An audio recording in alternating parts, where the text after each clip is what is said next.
Yo, what's up, dudes?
Yo, what's up, guys?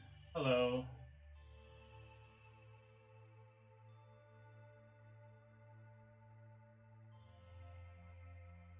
Okay, I know that yesterday was supposed to be a variety stream here on YouTube, and today was supposed to be uh, a music stream on Twitch. I didn't want to fuck up the schedule. I'll fix it again on Sunday, so it's fine. I just I had to. Can we please? Thanks. All right. Yeah, so anyways, hope you guys are having a good middle of your week. Happy hump day, I believe. We got some shit to watch. If y'all have anything y'all want to put on the list, feel free. I already know what I'm watching first, and it's gonna be some angry cops. Play the new COD. No, I don't play Call of Duty, man. I think the last Call of Duty I played was Black Ops 3. I have not played the new Call of Duty. I'm too busy with, well, this and then the other games that I play. I'm really invested into Warframe at the moment. I'm waiting on Monster Hunter Wilds to come out February of next year. That's going to take up a lot of my time. I haven't played Call of Duty in ages, man. And to be honest, I haven't really seen anything that could get me back into that game. And there was another first-person shooter that I was very fond of. But they kind of shit the bed too, in my opinion, and that's Battlefield. I will always choose Battlefield over Call of Duty, but I don't like the way Battlefield is now, so can't really play that either. As far as first-person shooters, man, the shit's like slowly dying for me, dude. I played a lot of Call of Duty back in the day, a lot of Halo. Then I just naturally transitioned into other shooters like Destiny, Apex, stuff like that. And I don't know, man. Nowadays, first-person shooters are, for me, it's hard to get into them these days, really. And I'm also a fan of just like other genres and other games and other playstyles and stuff like that, not just shooters. So I don't know. I don't foresee myself going back to Call of Duty. Really. If I were to play Call of Duty today, bro, it probably wouldn't even be a new game, man. I'd probably just go back to like, I'd probably be dealing with a shit ton of hackers, but I'd probably go back to like Black Ops 2 or something if I was gonna fire up another Call of Duty game. That or like Advanced Warfare. The movement in that game was top tier for me, at least. Jetpacks, I know some of y'all hate it, but I'm good with jetpacks. Infinite Warfare was ass. Black Ops 3 was amazing, bro. I really like Black Ops 3 and the whole movement. Didn't play 4, didn't play 5, haven't played 6, haven't played any other ones. I missed it. I missed everything after a lie, bro. That's a lie, actually. The last Call of Duty that I played was not Black Ops 3. It was actually Infinite Warfare, and that's when I stopped playing. I went back and played Black Ops 3 after Infinite Warfare because I was like, this is ass. I'm just gonna go to beat Black Ops 3. I went to Black Ops 3 for a couple months, and then I quit altogether playing Call of Duty. And I haven't played since. I didn't play Vanguard. I didn't play Cold War. I didn't play none of that stuff, man. Not even a little bit.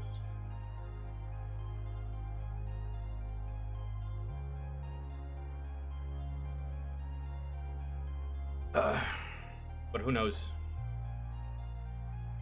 I don't know. Yo, Tennessee, what's good? Kevin, what's good? Katai, hello. I may be able to help you with that, Katai, maybe. I haven't been on all week. I've been watching TV. I took a break and decided to catch up on movies and some TV. I've been binge watching the shit out of Superman and Lois. There's only 4 seasons, so I'm gonna go ahead and finish that. Once I finish that, I'll hop back on. I've just been watching a lot of TV. Watching a lot of... I rewatched Crisis on Infinite Earths Part 1 just so I could watch Crisis on Infinite Earths Part 2, because Part 2 is out, Part 3 is also out, so I'm watching a lot of that. Had to take a break.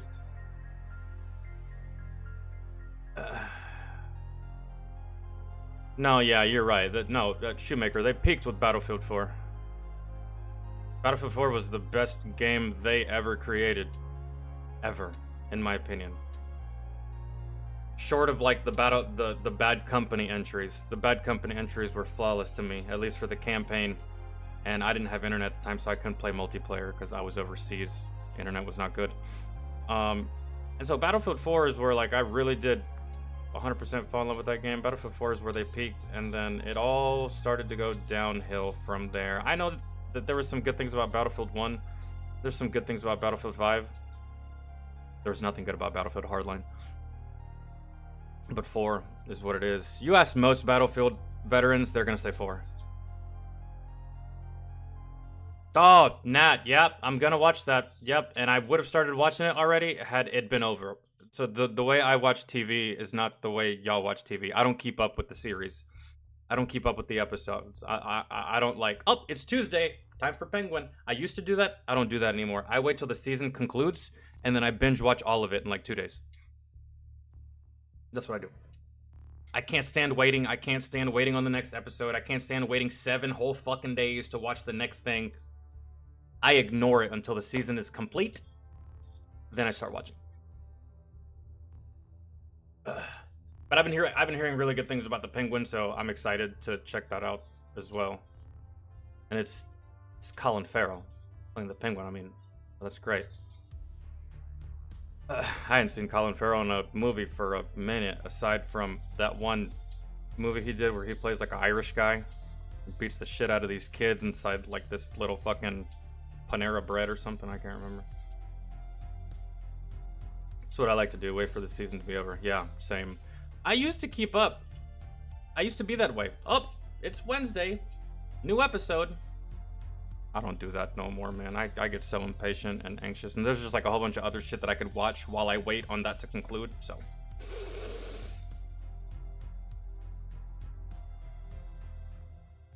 I've only been playing CFP 25 since it dropped. College football? Yeah, dude. About damn time they brought that back to the gaming community. Man, college football used to be huge.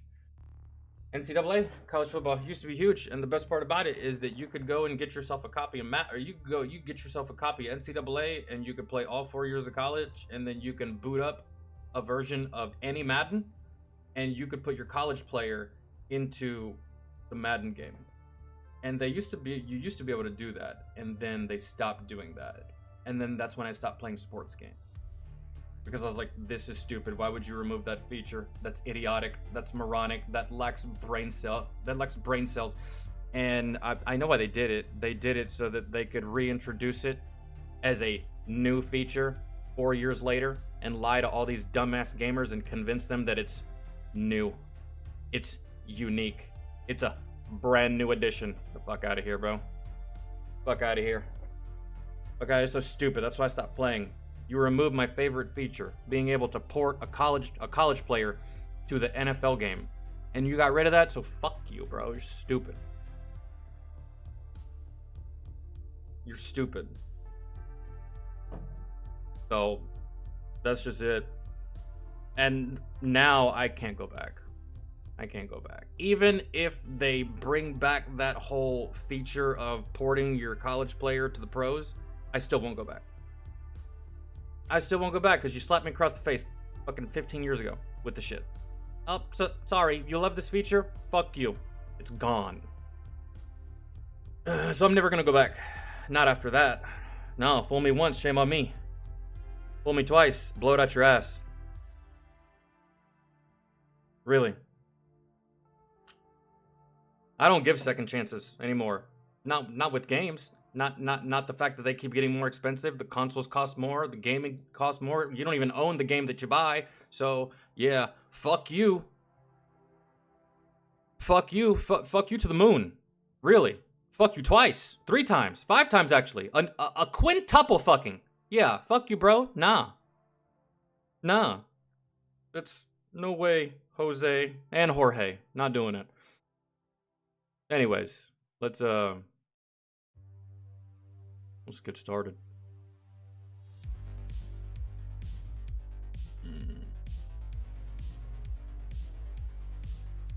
Fucking 20% of the time gaming makes me happy. The other 80% just pisses me off. That's a problem. That's not how it's supposed to go. We're being honest. Okay. So fucking die.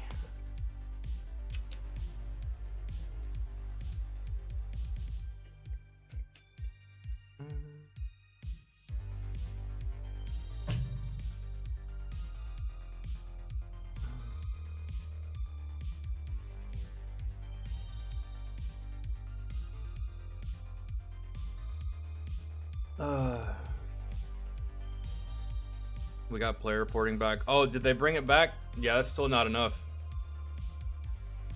That's not enough. I remember. And they can't fool me. There's a lot of people out here, because, you know, when it comes to gaming, a brand new sucker is born every day. If you're relatively new to gaming, you're going to see this, and you're going to be like, this is the greatest idea to ever be an idea. This is great. I can't believe they thought of this. Oh, you poor bastard. They did think of it 20 years ago. That was a feature, and now it ain't. Oh, now they took it away, and now it's a feature again. That's what you're telling me? Yeah, you can't fool me, bro. You might be able to fool the new gamers that don't know the history. I know the history. And if you don't know your history, what's going to happen? You're bound to repeat it. That saying right there, we're not just making shit up when we say that. We're not just saying words to say it. You don't remember the history, you're bound to repeat it, and it's going to get repeated. That feature will exist as long as they can milk it for money. The second they can't milk it for money, they'll get rid of the feature. Every single time.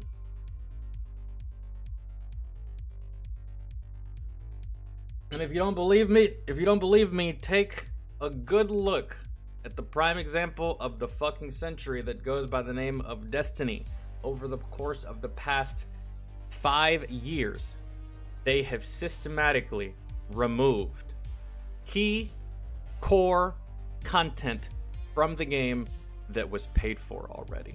So if you bought Destiny 2 when it came out, whatever it was that you played the first year of Destiny 2 is no longer in the game. What you played year 2 of Destiny 2, no longer in the game. Year 3 of Destiny 2, no longer in the game. And now, as a new player, if you didn't play Destiny 1 and you didn't play the first year or the first 2 years of Destiny 2, you will never know what the game was like. you will be lost. There is no story. The story is fragmented to all hell and back. Makes no sense. It is borderline unplayable. Unplayable because you go into the new game and you see all these people, right? You see all these enemies and you kill them, right? And they're trying to kill you, only for you to finish these missions within your first 2 hours of play, and then you go to the main game and realize that everyone you were just fighting is now your friend. Everyone you just killed is now your boy. Everyone that was trying to kill you, now they like you. And you're just like, what the fuck is going on? I don't understand. What is happening?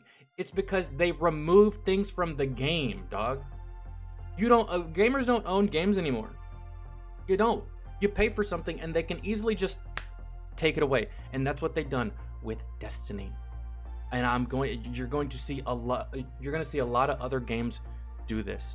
They have removed so much that nothing in the game makes sense. You don't know why you're playing PvP. You don't know why you're doing PvE. You don't know why you're killing these enemies. You don't even know that enemy's name. You don't know where that enemy came from. You don't know the history of that enemy. That enemy tried to kill you in D1 and there was a whole cutscene about this enemy and now he's your friend and blah blah blah and all this, and it's just so fucking dumb that that's a prime example, right? That's a prime example right there. They're one of the only developers that removes content that you yourself have paid for, and that is theft, bro. In every sense of the goddamn word, that is theft.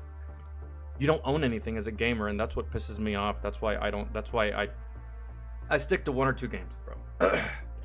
Can't just keep trying new shit out when that is literally their SOP for game development. Trying shit out. I don't really think any of them know what the fuck they're actually doing from the outside looking in, but hey, I'm not a game developer. You know all, right? Right? All you fucking devs, you know all. Yeah, that's why you shit the bed just about every goddamn time. And you know, it's not all your fault. You got the suits, you got the publishers, you got the corporate douchebags, right? But fuck, man. Fuck.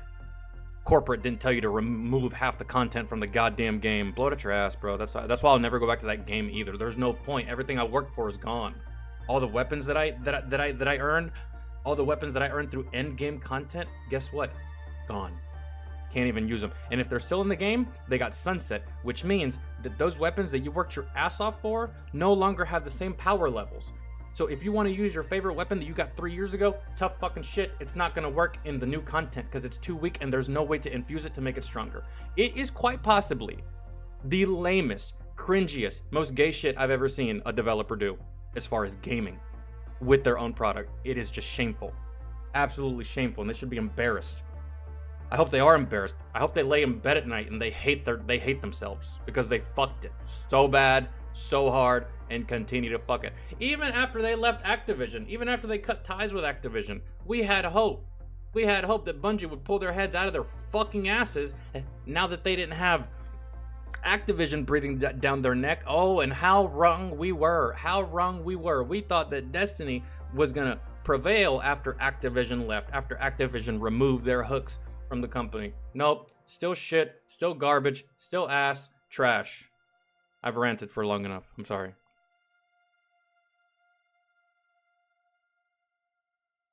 I ranted for long enough. Okay. Here we go. Let's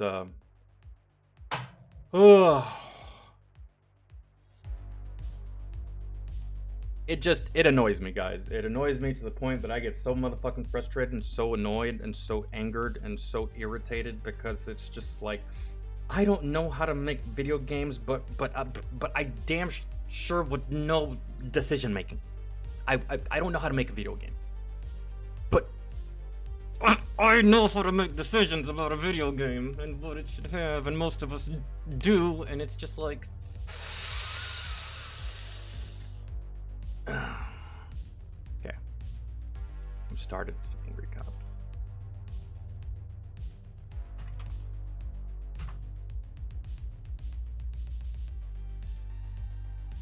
Ah, yes. This is what we were going to start with. I've been seeing this on my feed a lot. And I figured it was only a matter of time before one of y'all requested it, so we're going to do it first. That's why I put it in the title. Beyond the original orange chicken, for a limited time, Oh, I don't have my headphones on. Damn. Hold on. Give me a second. The epic return of Yellowstone, Sunday, November 10th at 8, only on Paramount Network. Okay. How we go? This is titled Twitch streamer Frogan hates US military. Cool, bro. Get in line. There's a whole bunch of fucking people that hate us. But here's the best part. We don't give a fuck how you feel. For real. For real. For real. We don't give a rat's fuck how you feel about the US military. We don't care about your feelings. We don't care how you feel. We don't care how you see the world. We could literally give a rat's fuck about you. And I know that there's a lot of soldiers out there that are Star Spangled Awesome and and fucking high speed and hell yeah, guy. You go. Little Steve Rogers, right? There's like one or two of those in the military. But for the most part, let me go ahead and tell you, we don't give a fuck what you think at all. Any of you. If you're a civilian, we could give a rat's fuck of your ideas, what you think of us, what you think we should do. We really don't care. Really. We let you talk out of courtesy. Really. But we actually don't give a fuck, and we don't take anything you say into account when it comes to our job, our career, what we have to do for the armed forces. Oh, this whole fucking selfless service. Bitch. Selfless service. If they didn't pay me, I wouldn't do that service. They like saying the word selfless just to make us seem awesome, to make us seem good, to make us seem noble. I hate to tell you, we give a rat's fuck about you civilians. As prior veteran, as an active duty veteran, I never give a fuck about any of you. I hate to burst your little bubble, but y'all are that important in the grand scheme of things to us anyway. The dudes out there, you know, on convoys and foot patrols, we don't give a fuck about you, bro, or what you think, or if you like it, or if you don't like it. It really is inconsequential at the end of the day. So let's see. Oh no, we're here we go. Soldiers. US. Nope, I still don't have my fucking headphones on. God damn it.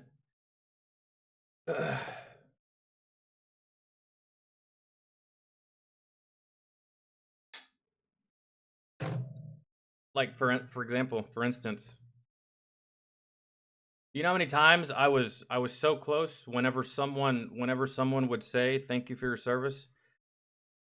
There were so many times that I was this close to being like, I didn't do it for you. You know how many times I was close to actually saying those words? Thank you for your service. Didn't do it for you. Didn't do it for any of you, actually. Did it for myself. Did it for my family. Did it for me, myself, and I.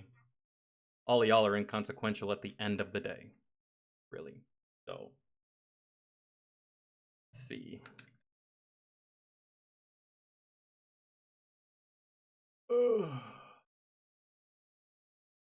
Military? Boof. Who? I hope you get PTSD. Or you're like, oh my god, I want Camaro, no student loans. You. Nothing is. Yeah. I missed the part where the army gave me a Camaro. What about you? All you other veterans. Did you get a Camaro? I didn't get a Camaro. I think you're talking about Sam Witwicky, you stupid hoe. We don't get Camaros. We don't actually get anything. They give us a rifle and a boot up our ass and tell us to go. So, Camaro. I don't know what the fuck you're talking about. Yeah, the military doesn't compensate you that way, but certain except death and taxes. and people on social media saying stupid about the military. Truer words were never spoken. Would you believe that this 27-year-old, yeah, that's a 27-year-old, woman, I guess, with tens of viewers, wow, dozens and singular dozen, hates US soldiers and wants them to be mentally tortured by PTSD? Oh, some would say that's a bad take. I'm one of them. And why does she want US troops to suffer? Well, duh, 'cause imperialism. 'Cause You know, I gotta say it. And I'm gonna. So, girl, you claim that you hope that we get PTSD? Why? That seems kind of dangerous for you. You know, given the way that you're dressed. Does that make sense to you? You hope that we get PTSD, and you just so happen to look just like the people that gave us PTSD. That's weird. That's weird. That's like saying, you know what? I hope that sharks acquire a taste for humans, because naturally sharks don't have a taste for humans. They bite you, realize you're not food, and then they spit you back out. You still may die, but that's like for you, that's like wishing that sharks would acquire a human taste. Would you still go in the water? And you're sitting here hoping that the dudes that protected this country against people that look like you get PTSD. Ugh. Oh, okay. never spoken. Would you believe that this 27-year-old, yeah, that's a 27-year-old, I hope you get PTSD. Bell's dying? Don't believe me? Here, have a look for yourself. I have no pity at all for any soldiers. U.S. military? I hope you get PTSD. And because of her statements, this chunky lady is getting a little bit of blowback by far more people than I've ever watched her live streams. Now, do you think she learned her lesson, or do you think Oh, everyone jumped down her throat. Everybody. I don't know most of these people, but I do know who Nick Merckx is. Oh, and Donut Operator. Yeah. That's, you know, so strange. Does this girl get banned? Girl get banned? I mean, I don't think that she should get banned. I'm gonna go ahead and say that right now. I'm going to say that right now. I don't think that she should get banned. Why? Why? You know, because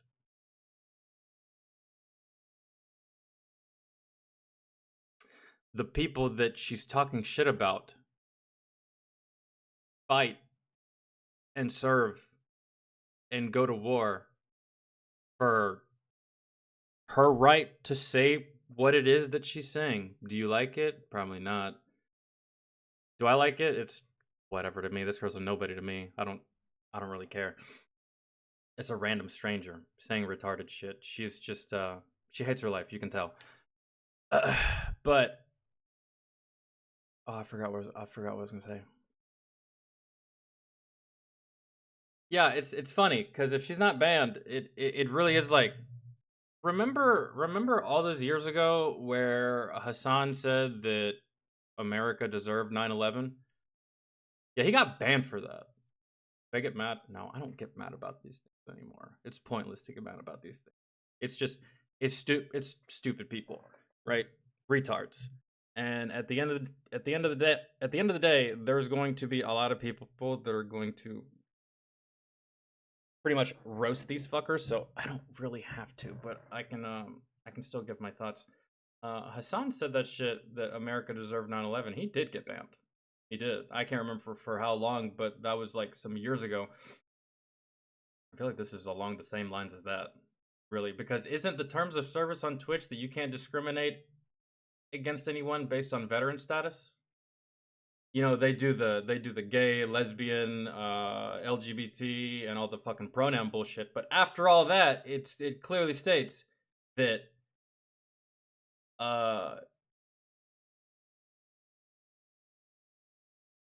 I'm just saying. she doubled down? Or did she make an apology and then double down? Well, I'll give you the full spiel. But first, a word from this video's sponsor, Fume. We all have bad habits. Mine is my inability to stop making YouTube videos so that I get promoted. But don't let your bad habits control your life. Now, what if I told you Fume is an award you can leave? Or cinnamon time QR code here and get yourself a free Fume star. Frogan. Frogan? Thanks, Frogger. I don't know nor care. The Gaza Gobbler herself. It's funny to say Rising Star because that's exactly the award that she won at the Streaming Awards, I think run by Twitch. Not 100% sure. Not 100% caring. Not my jam. Never really got into award shows. MTV in the late 90s, early 2000s when... Yeah, that kind of slapped, but after that, I fell off that shit. I fell off that shit too. I'm same with Angry Cops here. I stopped watching award shows ages ago because they're just like this girl, retarded. Diddy was in charge of the parties. Oh God, no. Is that when they peaked? When Diddy was in charge of the parties? But a rising star she is no longer. Oh, Icarus, flying too close to the sun. Because on one of her streams, one of which I can no longer find on the internet, probably took it down, wouldn't blame her, Frogger makes a damning statement about US military members, that she doesn't really care for them. Your movie is really funny. It's really funny. By myself, laughing out loud hysterically today. I have no pity at all for any soldiers. That they deserve to get PTSD. I hope you get PTSD. That if you You know that American soldiers are not the only ones that go to combat. You know that, right? There's soldiers in Australia, there's soldiers in Africa, there's soldiers in South America, there's soldiers in Europe, there's soldiers in Canada, there's soldiers all over the world. Why are you so mad at American soldiers? I get it. I know why, because America bad, right? America bad, and you probably live in this fucking country. So you can say that. Does she live in this country? Really? Because I'm pretty sure wherever country you're from, they also have soldiers that have gone to combat and probably have PTSD as well. And not to mention, PTSD is not something that is exclusive to veterans. PTSD can affect a whole bunch of people, not just those that go to war. That's why I'm not really getting so much offended about what you're saying in regards to veterans. I'm more so annoyed as to what you're saying about PTSD. You're just throwing it around so nonchalantly, when it is actually a very serious problem that plagues a lot of people, not just military. And yeah, that's anyways. As a prior service member, I don't need you to care or feel sorry for me and or like me or even say thank you. I don't really give a shit, really. So you signed up to better yourself so you could maybe buy a car or help pay for student loans, that you're a piece of... Oh my God, I want my Camaro, no student loans. You. Now I understand why some people got upset. I mean, I feel a little called out. I feel like if you're gonna give your life to this country, they should pay for your college. Actually, really. And what do you deserve? Veterans don't deserve anything, but what do you deserve? Actually, I think this girl definitely does live in America. Because given how you're dressed, I doubt you could go to your place of origin and speak how you're speaking right now. Just given the way that you're dressed, I'm just saying.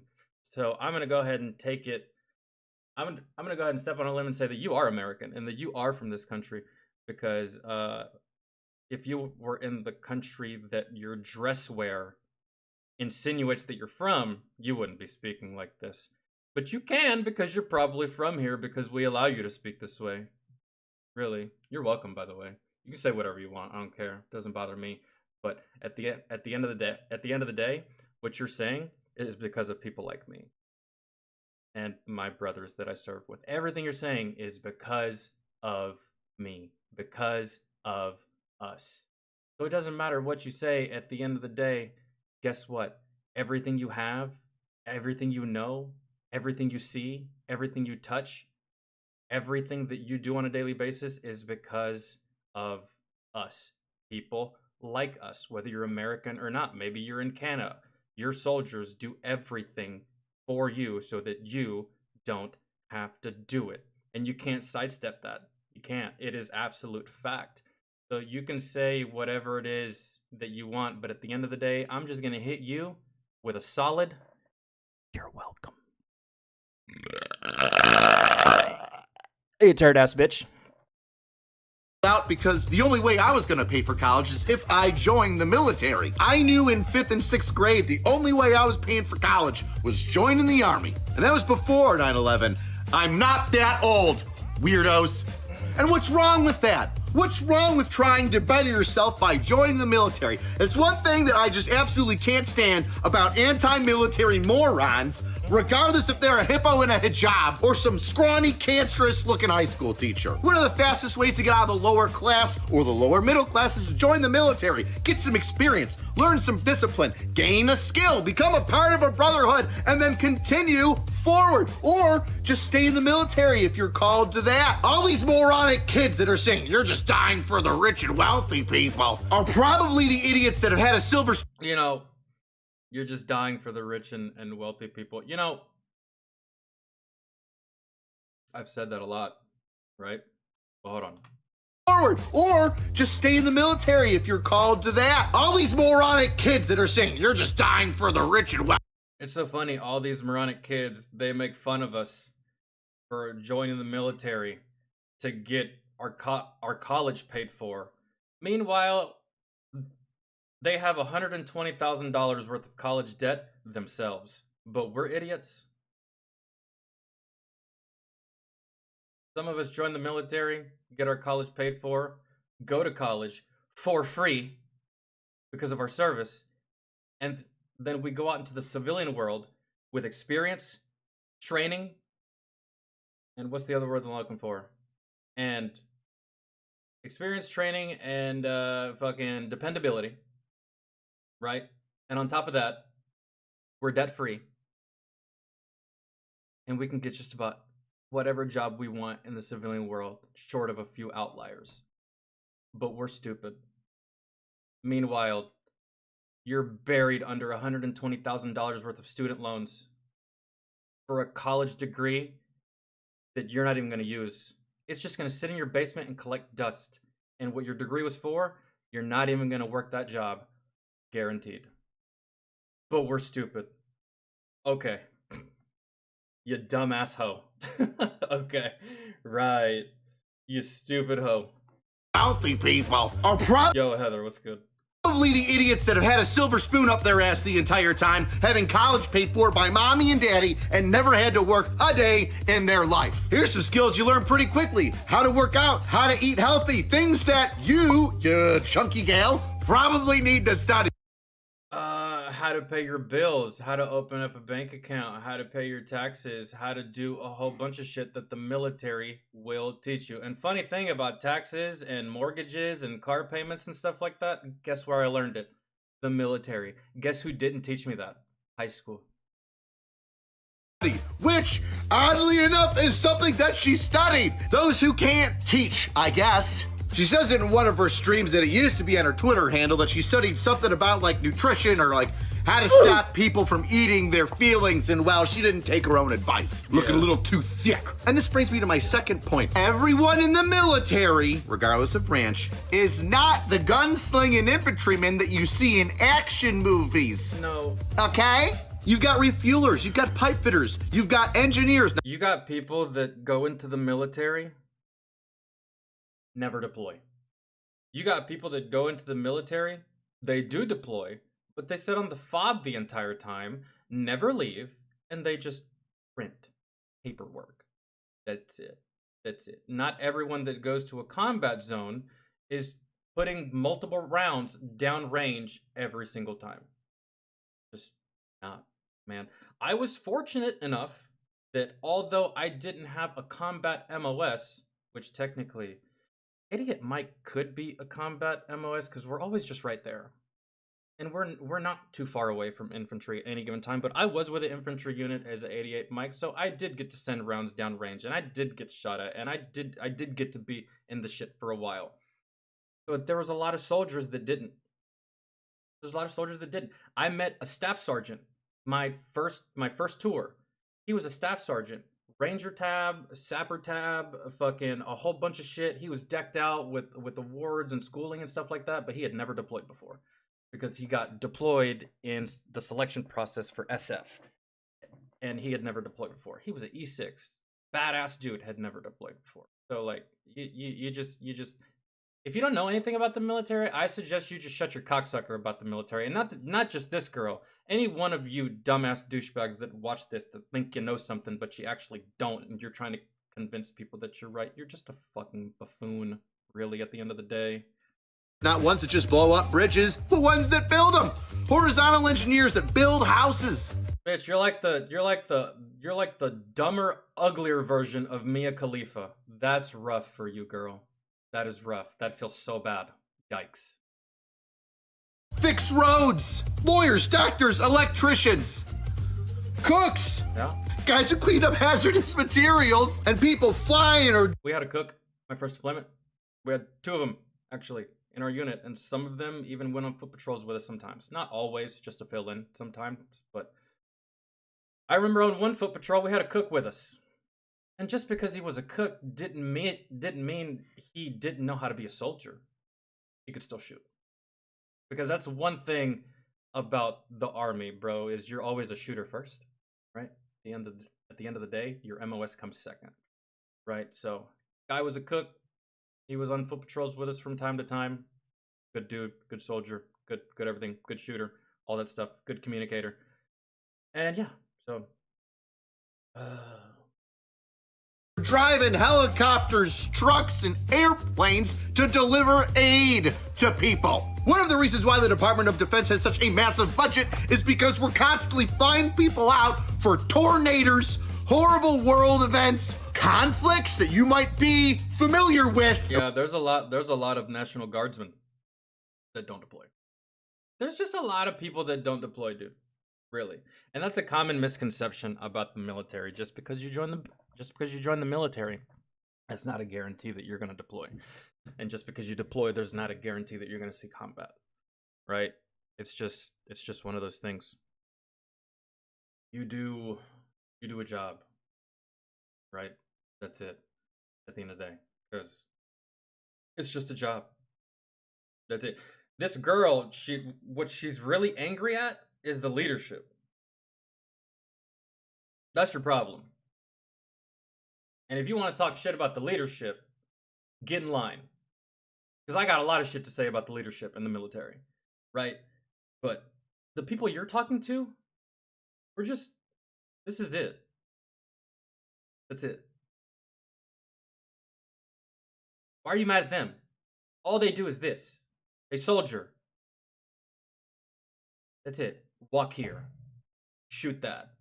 Drive here. Go there. Go over here. Set up an ambush. Go through that village. Climb that mountain. Right? We just do things, man, because we're told to do these things. You act like it was our idea. Right? You're an idiot. You also don't, you can't even process that part of the whole situation either. You're so narrow-minded and so retarded, and the fact that you probably have the right amount of chromosomes is just baffling to me, because it seems like you don't. And we'll talk more about that across the world. So yes, myself and other people get a little irritated when you make blanket statements about everybody in the military's bad. Now let me continue to educate Fago over here about why other people might be upset about the things that she said. We, military members here, looking at them, right, have no say on where we go, all right?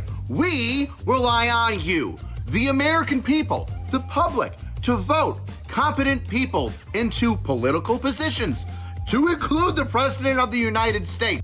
And then you vote incompetent fucks, right? You vote in incompetent fucking douchebags, and they do dumb shit. And then we get blamed for it because of the dumb shit that they did that you voted for because you're an idiot. And now you're blaming us because, bro, we just work here, man. That's it. It's like you're yelling at a cashier at this point. This is the equivalent of this situation. You're screaming at a cashier. Bruh, we just work here. You need to go talk to the manager. You need to go find the general manager or the CEO. And those people in the conversation we're having right now are generals and the president. So have fun, but get the fuck off our dick about it. Jesus Christ, you whiny little twat. Ugh. And then Tracy, what's up? Just watching stupid bitches on the internet think that they know something about the military when in reality they're fucking brain dead. Really. Brain dead as shit. with the trust that you've given to that person to represent you, those people. This stupid bitch just set y'all's gender back like 25 years. So be sure to tell her thank you for that. In our government tell us where to go and what to do. Do you think that it was every Marine infantryman's dream to pull out of Afghanistan the way that we did? Do you think that I wanted to go to Iraq twice because turns out the yellow cake uranium didn't mean and I wanted to go to Iraq, actually. I did. And I've told you guys this and I told you why. You already know the reason why I wanted to go to Iraq, but I never got to. So yeah. After you remove Saddam, who was a horrible piece of by the way, Iran's now just wrecking havoc over there? No! Other people told me what to do, of which we all voted on, hoping that they had the power and the brains to do the right thing, and then we were all let down, weren't we? Weren't we? Oh, but it's our fault. We're the bad man military guy. Oh, and you stepped in it. Didn't you, Fedor? Huh? Didn't you step in it when you said you hope we all get PTSD? Again, dude, that's just not a smart thing to say, given a lot of soldiers that have PTSD, they fought against people that look just like you. Wouldn't that be just a massive stroke of irony? You hope that we get PTSD, you're out in public, a veteran sees you, his PTSD flares up because you're a little fluffy, so from far away it might look like you have a suicide vest on. And he might drop you just because the way you look, and maybe he's not all there. And maybe his PTSD is very severe and he can't control it. Maybe he blacks out when he has episodes and he beats the bejesus out of you. Wouldn't that just be so hilarious and so ironic? God damn, that'd be epic. But that's not gonna happen. It's we're bigger men, quite literally, than you'll ever be. So. Ooh, what a poisonous, vitriolic thing to say. 27 years old saying these things, but you've got the mind of a child. When you actually see somebody getting poisoned with PTSD, how you would wish that on nobody. How even if somebody has it slightly and works their way through it, it still creates a barrier in their life. Relationships ruin. The only people that I hope have PTSD were the people that I fought against. Because if I have PTSD from that, I hope they do too. Because fuck them. Really. And if they don't, oh well. But I hope they do. Not the worst thing in the world to wish PTSD against someone. It's just the way that she did it, really. I hope everyone that went to war against me has PTSD. Not the civilians, though. Which those civilians probably do have PTSD. You know, it's funny. Just about most of those civilians in that country that I went to combat in, the most of them have PTSD. Civilians never picked up a gun a day in their life, or maybe they have it because they had to protect themselves, but they have PTSD.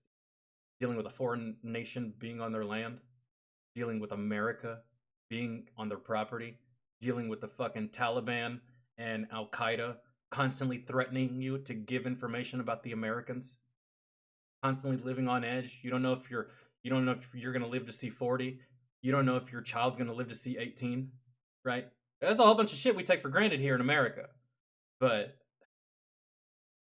oh my God, girl, you're fucking twat. And lives ruined, addiction starts. Oh, but you wish this on somebody because they're not in control of where they go or what they do. They're just stuck in a spot, given some orders by the people that we vote into power. Yeah. But I'm the bad guy. I'm the bad guy. Do you see? You know, that's fine with me. It really is. If you want to think of me as the villain, I will gladly accept you giving me that much power. I have that much power over you, girl. You're my slave. I have that much power over you. Uh-huh. Where they go or what they do, they're just stuck in a spot, given some orders by the people that we vote into power. But I'm the bad guy. I'm the bad guy. Do you see how dumb you sound? And this entire BS conversation is in the middle of her shoveling food in her mouth, looking like she's giving some random guy outside of the screen some good head, and her being like, oh, thank you so much for the gift. By the way, these guys are trash. Oh my God. $20? I appreciate you so much, Gorglub. What kind of dystopian future do we live in where some kind of obese pig person with makeup all over her face smashed on it with a nose ring thinking that she looks like the next fresh catch of tomorrow can spew such stupidity while shoveling fast food in her mouth and saying, thank you for the $5 donation. She's getting on my nerves so much, it's like she's the Hezbollah version of the fat Rob Reiner in South Park. I'm Rob Reiner. Oh, I don't care what she says, Ryan. She's just a stupid bitch. That's it. I'm not saying that America is perfect. It's just this bitch is stupid. Really. We're not even having a conversation about the awful shit that America has done, which we're not the only country that has done awful shit. Everyone's guilty here when it comes to countries and war and conflict and stuff like that. I'm just saying this bitch is fucking stupid. To wish PTSD on soldiers? Really? Not just American soldiers, to wish PTSD on everyone. This bitch is stupid. She's fucking idiotic. She's a waste of breath. Oh, but it's okay. It's all right, gang. I don't give a fuck about her point. She said what she said. Her point means fuck all. I don't give a fuck about her point. She made an apology. She made an apology tweet, right? Couldn't make a video about it. Couldn't live stream it, send it out to the masses. No, she made a tweet. Hey, something's better than nothing. Let's read it. And if she did have a point to prove, why'd she apologize? If it was that important, if she's so adamant and she's so fucking headstrong about it, why even apologize? Why even apologize? Together, shall we? The U.S. military has conducted some of the most horrific crimes against humanity. Yeah, you're right. We have. But, again, like Angry Cop said, your grievances are with leadership, generals, presidents, Secretary of State, Secretary of Staff, Secretary of Defense. Your shit, your problems are with those fucking people. This means nothing to us, bro. We're just the trigger pullers. That's it. That's it. And if you don't like it, tough fucking shit. Yeah, we've done awful shit. Afghanistan has done awful shit. Iraq has done awful shit. Syria has done awful shit. Lebanon has done awful shit. But every country has done awful shit. That's not what we're debating. We're just debating this stupid hoe. And fuck her point. It doesn't fucking matter. I don't really give a fuck about your point. You're a goddamn idiot. That's just it. Can't change my mind. It's over. She's an idiot. At the end of the day, it's fucking retarded. In the modern era, in countries such as Iraq, Afghanistan, Syria, Lebanon. If she wanted to make a fucking point, she could have articulated that in a more educated manner than just going scorched earth and saying dumb shit to lead up to it. Really. Or she could have proven her point after. But it doesn't matter. Because it wasn't taken out of context. You said what you said. That's it. And yes, you're a stupid bitch for that. That's it. I'm not really all that mad, not really all that upset. I've been called baby killer to my fucking face. This shit doesn't faze me. But I still have to say that this bitch is stupid. So, yeah. The whole world is guilty when it comes to this type of stuff. Because it's war, it's combat, it's politics, it's military operations. To think that every single military operation is going to go without a hitch and it's going to be awesome and there's going to be no collateral damage, that is the dumbest, most naive way of fucking thinking. There's always collateral damage, no matter what the conflict, no matter what the problem, no matter what the situation. So, shit don't matter. And Palestine. Palestine a country? Zing! Let's talk about that. Afghanistan? Afghanistan was in retaliation to 9/11. You know, the largest terrorist attack on the United States since, Pearl Harbor? Yeah, and when have you ever heard me talking shit about Nazi troops? I usually just talk shit about their vision. Their vision came from their leadership. Nazi soldiers were following orders, same as American soldiers were following orders. And that was depicted when the Nazis were fighting the Russians, I believe, or the Polish with Christmas truce. There was no leadership there, and they decided to take a day off of fighting and killing each other because it was Christmas, man. So that's it. The Nazi leadership was the fucking problem. It always starts with the leadership. You're just following orders. It doesn't matter. Yeah, sure. I fucking hate you for following those orders, but I mean, bro, I'm not gonna wish PTSD on you. That's where you were born. That's how you were raised. That is your culture. Same as us. People hate us and look at us the same way we look at Nazis, right? But it's what you're following orders. The problem is with the leadership, right? If you see a 4-year-old little kid out there doing dumb shit, are you really gonna jump down that kid's throat? You're gonna go talk to the parents, because the parents should be watching this little fucker. The parents are the ones that make the decisions. The buck stops with the parent, right? And that's not even what we're talking about. We're getting so far off subject here. The bitch is stupid. That's the end. And I'll be honest, that's one of the reasons why I signed up. There is no moral responsibility in combat. It's combat. It's war. You either live or you die. That's it. That's it. You either live or you die. And if you're on the ground half dead, guess what? Or half alive, you get double tapped, because that's combat. There's no room for feelings or nice or this or that. Yes, atrocities. Yes, war crimes. Yes, blood, death, destruction. That is war. That is combat. And I don't expect anyone to understand it if they've never actually done it before. Like, this is it. I couldn't wait to go to Afghanistan and disperse a little bit of justice. Play some Toby Keith. Play some Toby Keith right now. No, Ryan, my enemy doesn't have morality. Why should I? No. Fuck that. I went to war in a goddamn country where if they captured me, I got fucking decapitated. And if we capture them, we have to house them, we have to feed them, we have to do all this shit. Fuck that. I'm not a moral goddamn person when it comes to this. Fuck morality, fuck ethics, fuck all that stuff. It's war, it's winner versus loser. Me versus you. We're gonna kill each other. That's the way it happens. I don't know how the hell we live in a world now where we go to war, but we can't kill people. It's war, and yes, war is an atrocity in itself. So to say that there was atrocities, no shit.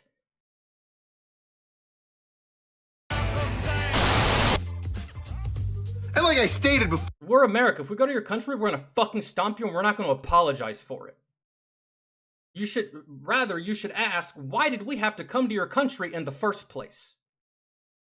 The feeling of healthy lips is something that I think everybody appreciates. And yeah, sometimes we poke our nose in business that doesn't belong to us, but fuck, man, you can't ask us for our goddamn help. We go help, and then you get mad with the fucking outcome. It's like when Russia called in Spetsnaz to rid this theater of 1,000 hostages.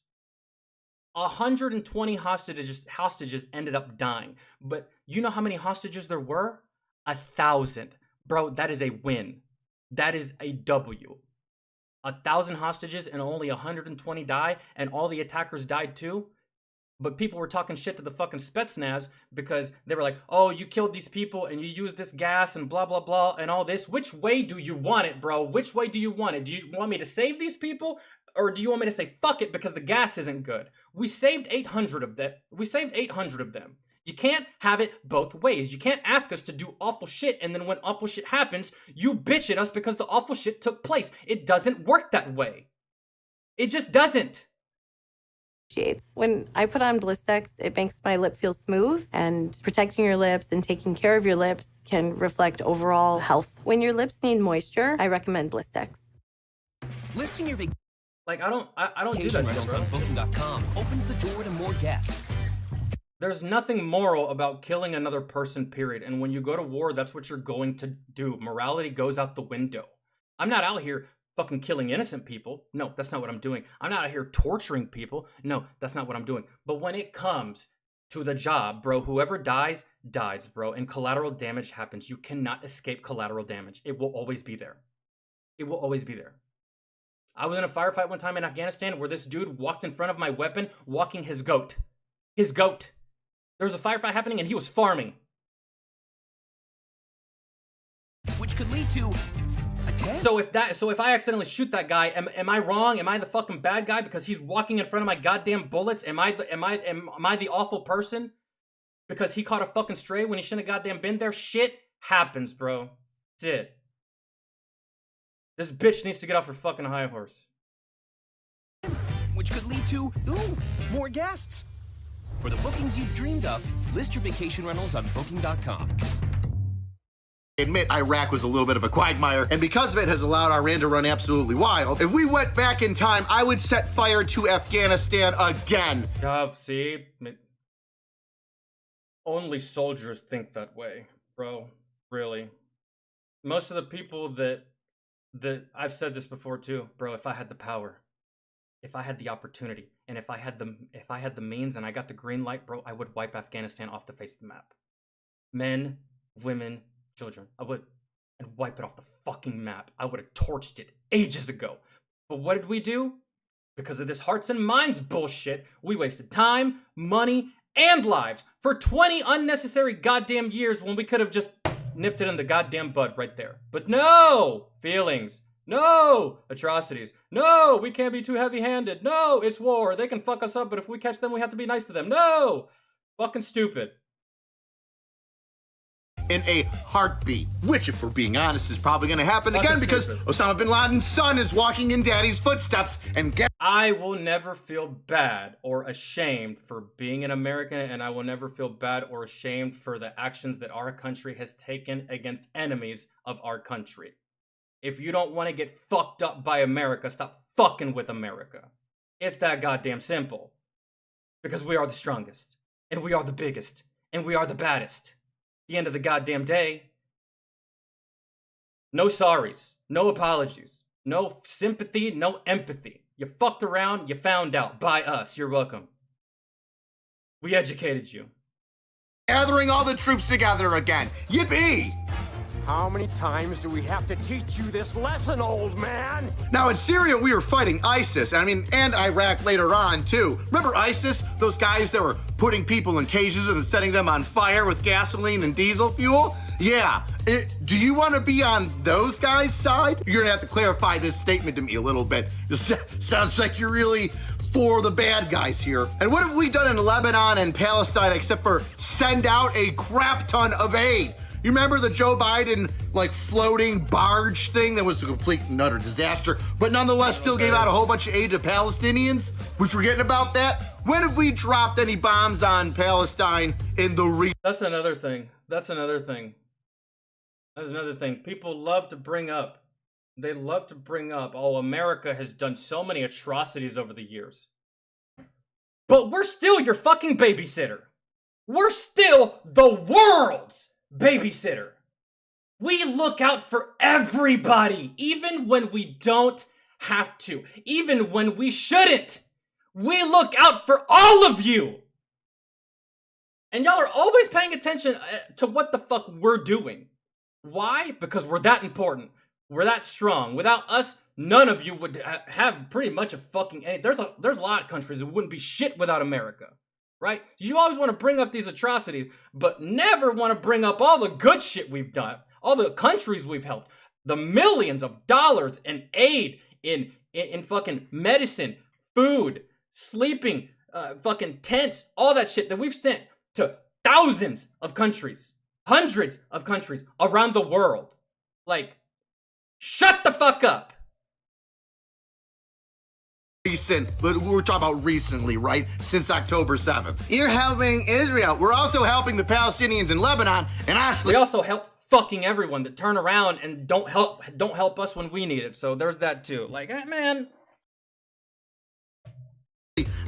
Kind of tired of helping everybody out over there. Personal note, kind of wish we took care of the people in the hurricane first, but hey, here we are, just trying to help out everybody because our hearts are so damn big. Oh, that makes us bad. I forgot. America's so bad that they said, fuck their people, let's help other people that we don't know.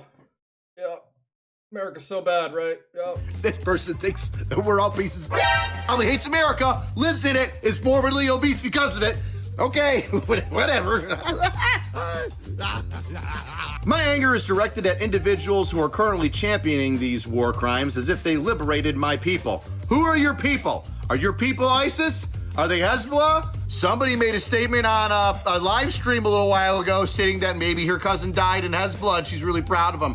Well, I would probably go against you in that, considering they're a terrorist organization that's attacked the United States, specifically Marine barracks. Never said anything about, I don't even know what you're talking about, Ryan. I don't even know whose side you're on, really. This girl's a dumb bitch, and it's pretty obvious, but... Okay, it's horrific and disgusting. The beginning of the clip was... I don't feel sorry for anyone we've gone to war with. I don't feel sorry for anyone we've fucked up. Bro, I don't. I don't care. I'm not sorry. I have no empathy. If you've gone to war with the United States, I don't give a fuck about you, bro. I don't feel bad for you. I don't have empathy for you. Whatever you did, you probably deserved it. And if there was collateral damage, oh well. If some random guy got hit with a random bullet because he's in a fucking war zone, oh well. Oh well. Jesus. Worded poorly, and I do apologize for that. Worded poorly? Yeah, okay, hey, okay, yeah, okay. We gotta take our wins. Yeah, we didn't go over there killing innocent people, Ryan. I can't remember why I don't even know why it's still fuzzy. I have my theory, but we didn't go over there to kill innocent people, man.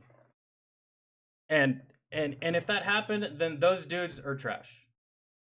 Is that what you wanted me to say, man? Those dudes are trash. But at the end of the day, what we're talking about is war. And things happen in war, bro. It's just like, I don't even understand. We're not actually going out there trying to kill innocent people. But if you're an innocent civilian and you just so happen to die because you were in the same area that we were in, I don't care. Don't care, man. Really. Kind of fucking pointless to give a... The mission comes before innocent lives, and if the mission is innocent lives, then you will act accordingly. But the mission wasn't innocent lives or the taking of it. In some instances, we actually had to protect these people, Ryan. We used to do foot patrols through this fucking village to protect these people, to show a show of force. Every week, we did a show of force in this goddamn village so that we could protect these people. If we have a presence in this village, Taliban doesn't fuck with this village. But I'm not even talking about killing those people. Those people are inconsequential. They don't matter. But if a firefight breaks out in the fucking village, and it just happens that 50 villagers die because we're getting shot at and we have to defend ourselves, I don't care. And those people mean nothing to me. They never will mean anything to me. You were in the way. That's it. And if you don't want to die in a combat zone, get out of the way. It's not hard. It's about as easy as not standing in the middle of the fucking highway in oncoming traffic. We can get them worded poorly, yes, okay. I go on to clarify in the clip that I do not mean all military, but specifically those with no remorse. You also said those that just joined for college and to get a car, so... You're like, oh my god, I want my Camaro, no student loans. Why aren't you talking about that? That didn't seem... We don't get Camaros, and we don't get the student loans right away. You have to do like the first half of your service first, or your contract, in order for that to kick in. And even then, sometimes if you don't start schooling while you're in the military, you're gonna have to do your schooling after the military. But your unit actually has to give you permission and leeway to do schooling and active duty at the same time. Naturally, most service members, they do their college after their service because they're just too busy, especially if they're active duty. National Guard Reserve, you can probably do that. It's probably not even hard. Probably very simple because National Guard Reserve, y'all are once a month. But as far as like, I'm pretty sure she's talking active duty. I don't even know if she's talking active duty. She's probably talking about just the military as a whole, but active duty deploys far more than National Guard and reservists. So yeah, as far as like the student loan, you'll get that after your service once you apply for VA and all that stuff. About like the remorse part. What I said was out of frustration as they are currently bombing my family in the name of liberation. Who are they? Who's bombing? We're bombing? Who No, no. I feel that it is up to the civilian population themselves to get the fuck out of Dodge. It shouldn't be my job as an American soldier to go over there with a mission of combat only to start evacuating. No, we're gonna go. We're gonna do it. And whoever didn't leave, that just fucking sucks. That just fucking sucks. It's quite literally the same concept as a hurricane's about to hit Florida, and you decide to stay. And then get mad whenever your house gets destroyed and you get fucked up because you never left. Just mad at yourself, really. Who is your family? Who are you related to? Are you literally in a terrorist family? You're like, hey. I'm a stuffing guy. The stuffing is what... What about the old and the immobile? A combat zone is only for the strongest. So they will probably die fairly quickly if shit hits the fan and they're around. That's it. Did y'all ever see the movie Black Hawk Down? At any point in time, did you see any one of those soldiers, aside from the end of the movie, during the conflict, during the firefight, at that time, did you see any one of those soldiers trying to help a civilian? It's been a minute since I've seen the movie, but I'm thinking back on it. Did y'all see any soldiers trying to help those fucking civilians? They went in there for a purpose, bro, a reason. They went in there with a mission, and the civilians didn't matter. That it was pointless. It didn't matter. It wasn't. That's it. And if you don't want to, evacuate, you're at risk of dying, bro. Dying. It is not my responsibility to adjust because of your presence somewhere that you shouldn't be present at. That's what I'm saying. It's not my problem. It's not my problem ethically. It's not my problem morally. I don't care. The only person I care for in those situations is me and mine. My life and the life of my buddies. Everybody else, bro, is a blurred face to me. That's it. You're a blurred face to me. That's it. You don't want to get the fuck out of a goddamn combat zone, man. Don't give me no bullshit talking about, I can't leave. We just got a mortgage. Fucking that.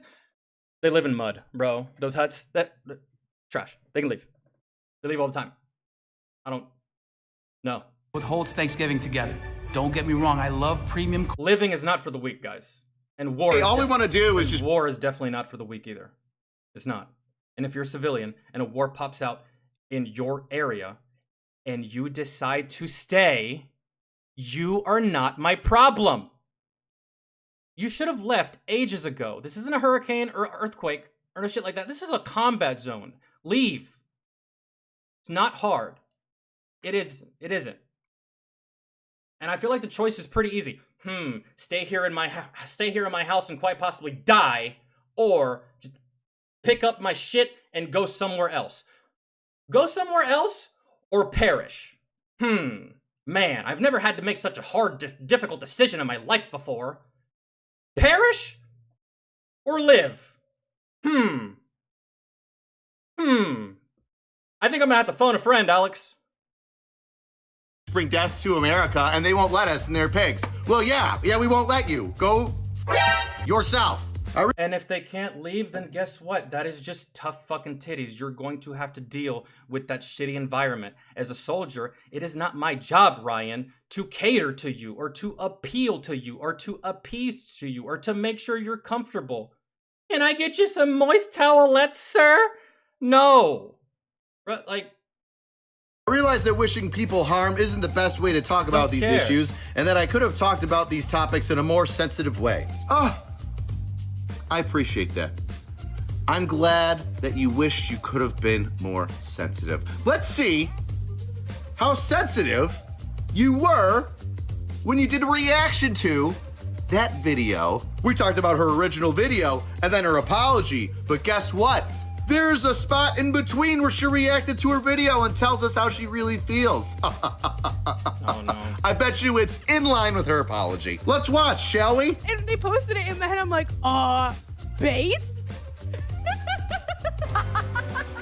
Base! Wow, giggling! Oh, very sensitive, laughing at this. Yes, very sensitive. Pardon me while I quote you. I'm not... If you have to verbally out loud say that you're based, chances are you're not. It's kind of like that one really, really loud person talking about, I'm the leader, I'm the leader, I'm the leader, I'm the leader. Chances are that person doesn't lead a goddamn thing, really. Walking back on it, I still agree with it. Like I'm not walking back on it. I still can agree with it. So much for that apology. It's almost like the apology was an afterthought. Like you did it because you knew you were so fucked up, but you couldn't even apologize all the way. You had to make a whole bunch of excuses. Had to double down on that take. It's a bold strategy, Cotton. See how it works out. Well, it didn't work out too good because her apology, she left the comments off. But you know, it doesn't have to be the video that you made that people get upset on for people to leave comments on. You've got a whole slew of videos and shenanigans that people leave comments on. How are they going? Ooh, not good. Ow, ouch. Funny, inappropriate. Yeah. So, yeah, my comments aren't this bad. Jesus. This right here is what I think you'll probably have a problem with, Ryan, right here. Some of these comments are a little too much. Really. Even for what she said. I don't care about what she said. Really. I started to get a little heated earlier, but that wasn't even about her. That's just what I was reading about in chat, because sorry guys, I'm a terrible person that has zero sympathy, zero empathy, and I'm just broken and dead on the inside. So we're not going to agree with this, and that's fine. We don't have to agree, but I didn't feel the need to say any of all this crazy shit, really. This is just proving her right, honestly. But most of the people in this comment section aren't veterans, so yeah, I'm not going to go that far. I'm not going to tell you to kill yourself. I'm not going to tell you to die a horrible death. I'm not going to tell you that you're a fat pig, because I don't have to tell you, but we and okay, praying for you in the somebody hit him with kindness. Okay, yeah, Jesus, I just think she's stupid, really. And she says she's 27.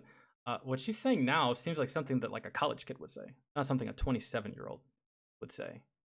That's why I thought she was really, really young when I started this video, because I can see like a 19, 20-year-old in college, maybe like sophomore, junior in college, going to one of these colleges, right, saying some stupid shit like this.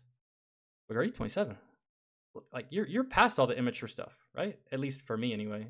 When I turned 27, I stopped for the most part saying overly stupid shit. Or I mean, I feel like that when we're young, we say stupid shit. Really, most of us have said stupid shit when we were younger. I didn't say shit this stupid. But, you know, I did say something kind of like this when I was younger. And that's the reason I thought that she was younger, man, because when I was 17 years old, I thought that joining the military was like the dumbest thing you could do. I talked shit about it. I was like, that's so stupid. Who would do that job? You got to be an idiot to do that job. You got to be like brain dead to do that job. Fast forward a year later, I'm in the Army. However, though, I said those things. I thought those things when I was young, when I was very young. Bro, you 27. Crazy.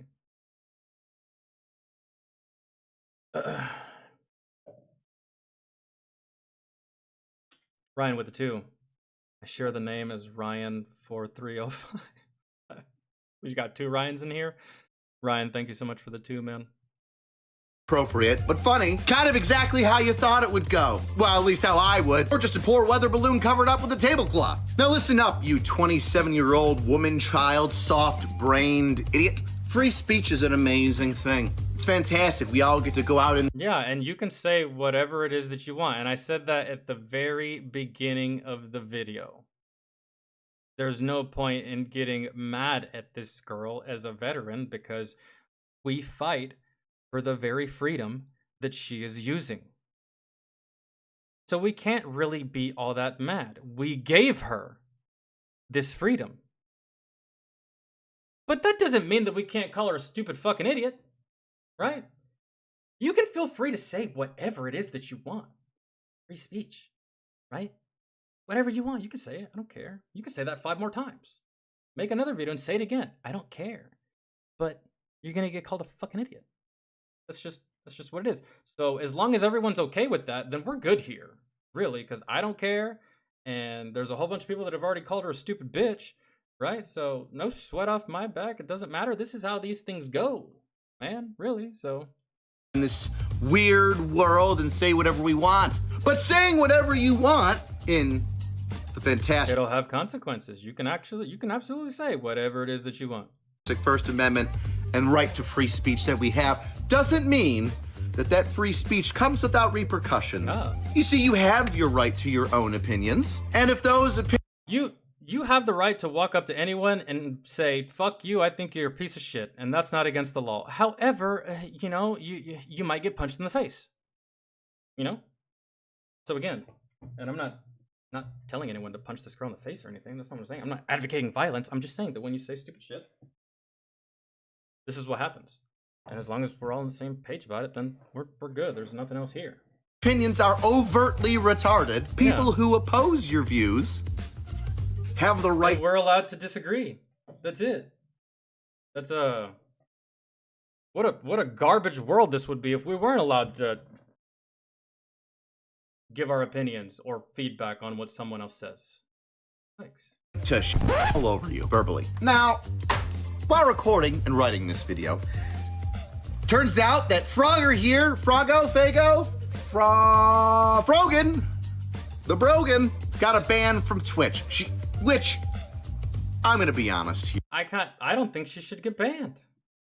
I don't think she should get banned. Freedom of speech, but it is Twitch's platform. And again, I brought up Hassan earlier because I didn't know she was banned up until right now.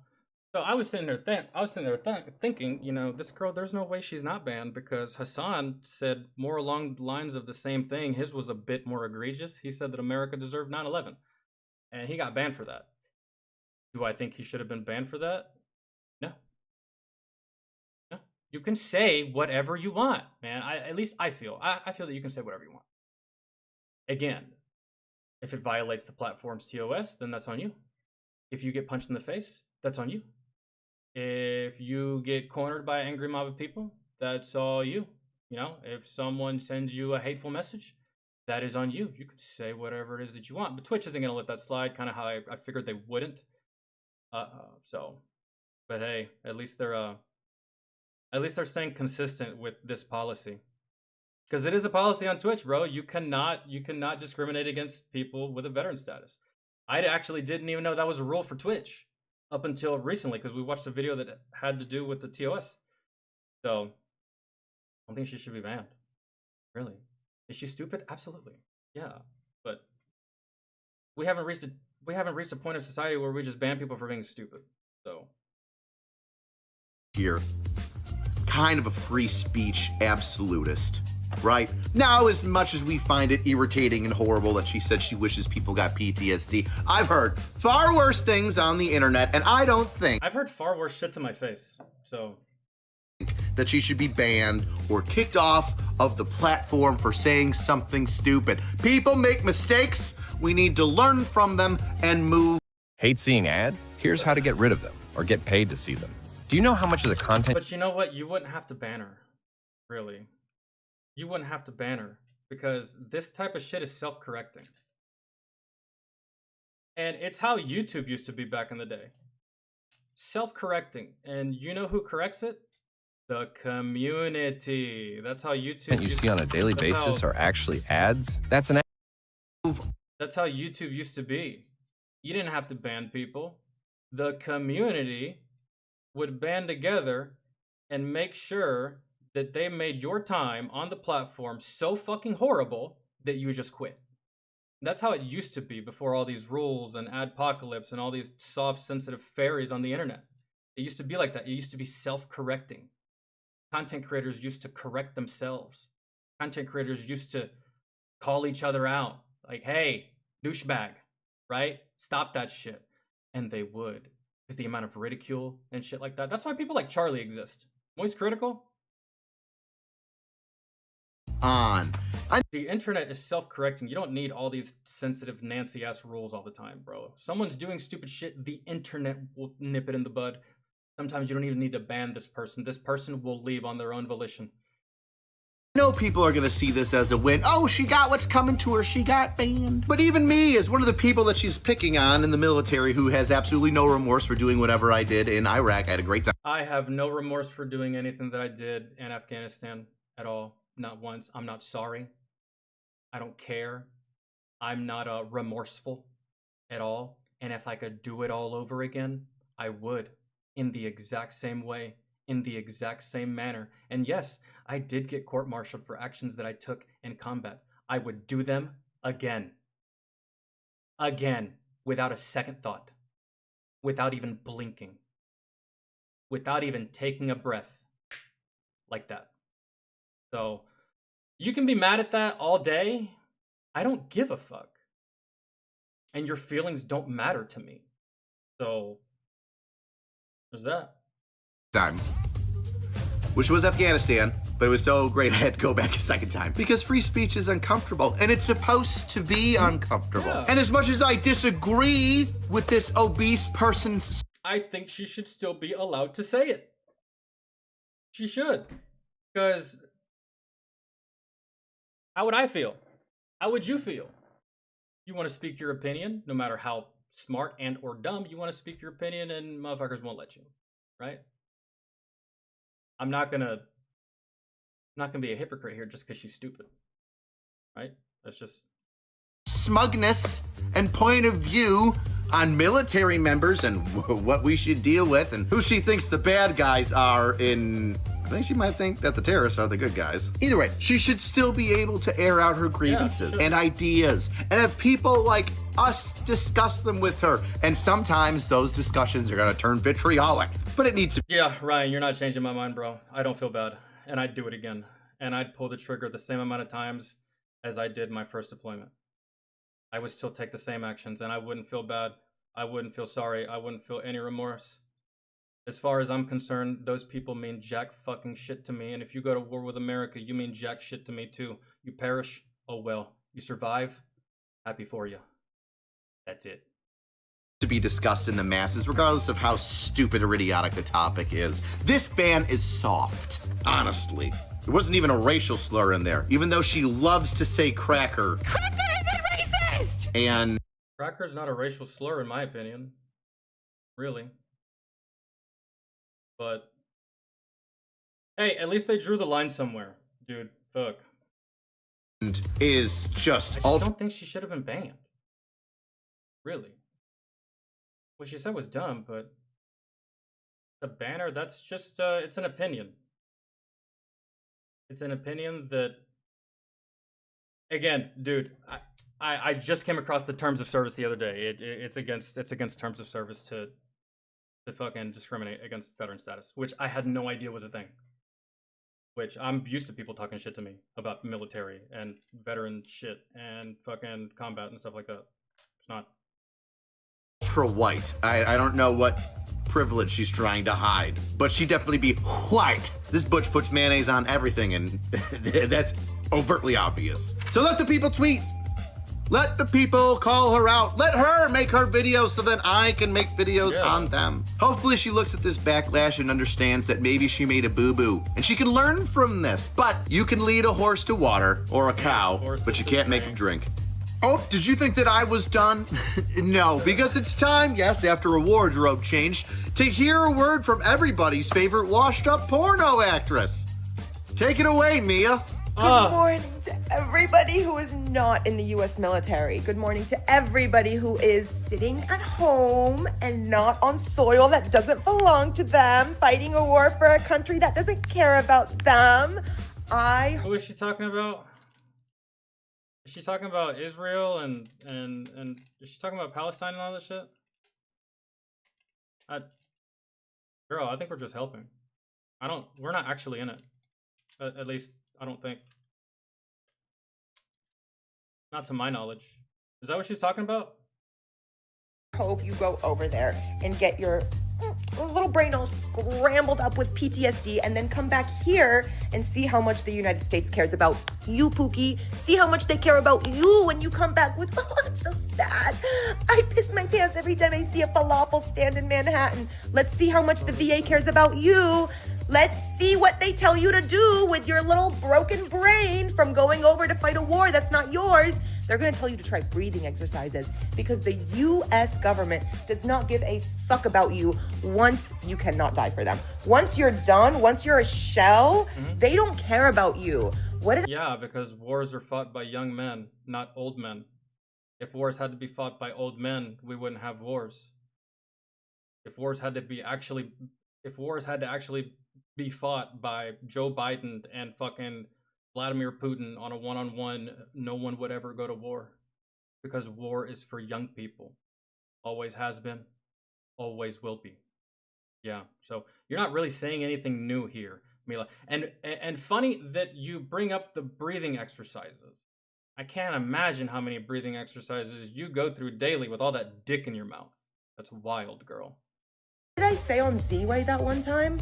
Yeah, I think that still stands as very accurate. Now, am I surprised that Mia Khalifa, Satan's pincushion, is upset and on the military? No, because Mia Khalifa is a grifter. She saw something that got a bunch of people attention and decided that she would exploit it for herself because nobody cares. You see, Mia Khalifa, after being banged out by a whole bunch of random bros and smattered across the internet, decided that she wanted to be taken seriously. Ooh, girl power. And started doing talk shows, podcasts. And you know what's funny? Mia Khalifa can't go back to any of these countries. You're stuck here in America, girl. You're stuck here in America. If you love your country so much and you hate this one so much, why don't you go back to your country? I'm not saying that to be racist, but I'm asking it because I know you can't. I know you can't. Because if you do, you die. You get hung or stoned, or you get your ass whooped, or you get put in a shallow grave, or they just drag you by your feet through the street. Yeah, looking how you look, speaking how you speak, and given your past profession, you go to one of those countries, Mia, your homeland, where you're from, you'll get cast out so fucking fast. Not even cast out, I think you die, but that's just me. Want to be a podcaster, wanted to do sports. I think she even became I don't think she really had a point. This is just another one of those cases where people just want to talk shit to America just to talk shit to America. That's it. I don't really think she had a point. A part of Barstool Sports at one point, but guess what? That failed because she's not interesting. She's not fun to listen to. No. She's vapid and airheaded and makes horrible takes just like the one you just... Well, when you get fucked for money, I mean, you literally have nothing else to bring to the table. That makes sense. Yeah. She's just... there's only one... She only has one pair of lips that work as intended. The other ones are a waste. Saw. So after doing the pornos and then trying something else and actually being sad and saying, I wish people would take down the porn. Oh, it just makes me feel bad. I wish it would go. Well, she started her OnlyFans and website up again, so she's back to sucking hog. But of course, our Mia can't stay out of the limelight for too long, so she's got to come up with another one of her hot takes on global military issues. Just because you got a good set of torpedoes doesn't mean you know anything about combat. The military. The amount of aid that we give. Oh, I thought I said that already. I'll say it again. How unoriginal can you be where she tries to think of the same thing? It's just dumb fucking morons that just take all the bad shit that America has done or currently is doing, and they just focus on that. They don't look at all the good shit that we do for, the whole fucking world, because, we're the world's goddamn babysitter. We didn't ask for this. It was just given to us. It was placed upon us because we're the strongest. We're the greatest. We're the best. That's it. So naturally, everyone looks at us for help. Always. And we oblige. Sometimes we say, fuck the people here in America, and we still help you. You know, sometimes the hundreds of millions of dollars that we're sending to your country for aid, we could use it to, you know, I don't know, help with hurricane shit, help with homeless shit, help with drug shit, help with infrastructure shit. Yeah. Yeah. But our government, they say, nah, fuck Americans. We're going to help you. And then y'all turn around and say that. Pretty pathetic if you ask me. That Frogger said, but she says it in a dumber way. The entire video is not insulting, it's just bad. Not bad as in she says bad things. It's just not even a good joke or a way of putting forth her thoughts. It's 50 people that hate America are kind of fucking brain dead. They only latch onto a couple of things. So that's why people like Mia Khalifa, they just regurgitate the same shit. Therefore, and it's not original, it's just like 1 or 2, 3 sentences, and your average dumbass that hates this country and doesn't know why is going to hear those sentences and be like, hell yeah, Mia Khalifa, fantastic. Be jerking off to you later, I guess. You're not too terribly dumb, I suppose, when she actually is, but you see titties, so there you go. 59 seconds of brain rot. The only thing left inside that skull of hers is probably the past 50 guys' loads. And is it me or did her nose get bigger? Being a retired porn star is a lot like being the hot high school teacher after the kids left. And let me tell you something. I've seen Mia Khalifa's porn, and the only intriguing thing about her porn, which doesn't even intrigue me, the only thing that draws attention to Mia Khalifa is where she's from. Because where she's from, what she does is severely looked down upon. Like, a lot. Like, a lot. So, the only reason Mia Khalifa was popular, it's not because she's talented with the mouth or she takes it in multiple holes. It's just because of where she's from. It's so taboo where she's from that's why she got so much traffic. Oh my God, look at this girl that is from a country that they would hang her for that. And she's doing it on camera for the whole world. Yeah, that's why Mia Khalifa was popular. She wasn't actually popular because of her talents in the bedroom. I've seen her. Girl sucks. Terrible, man. God awful.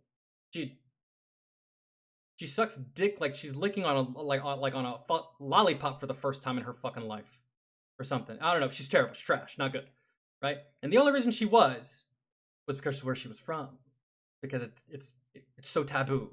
And I read the comments on some of her videos. People threatening to kill her. Like, that's funny.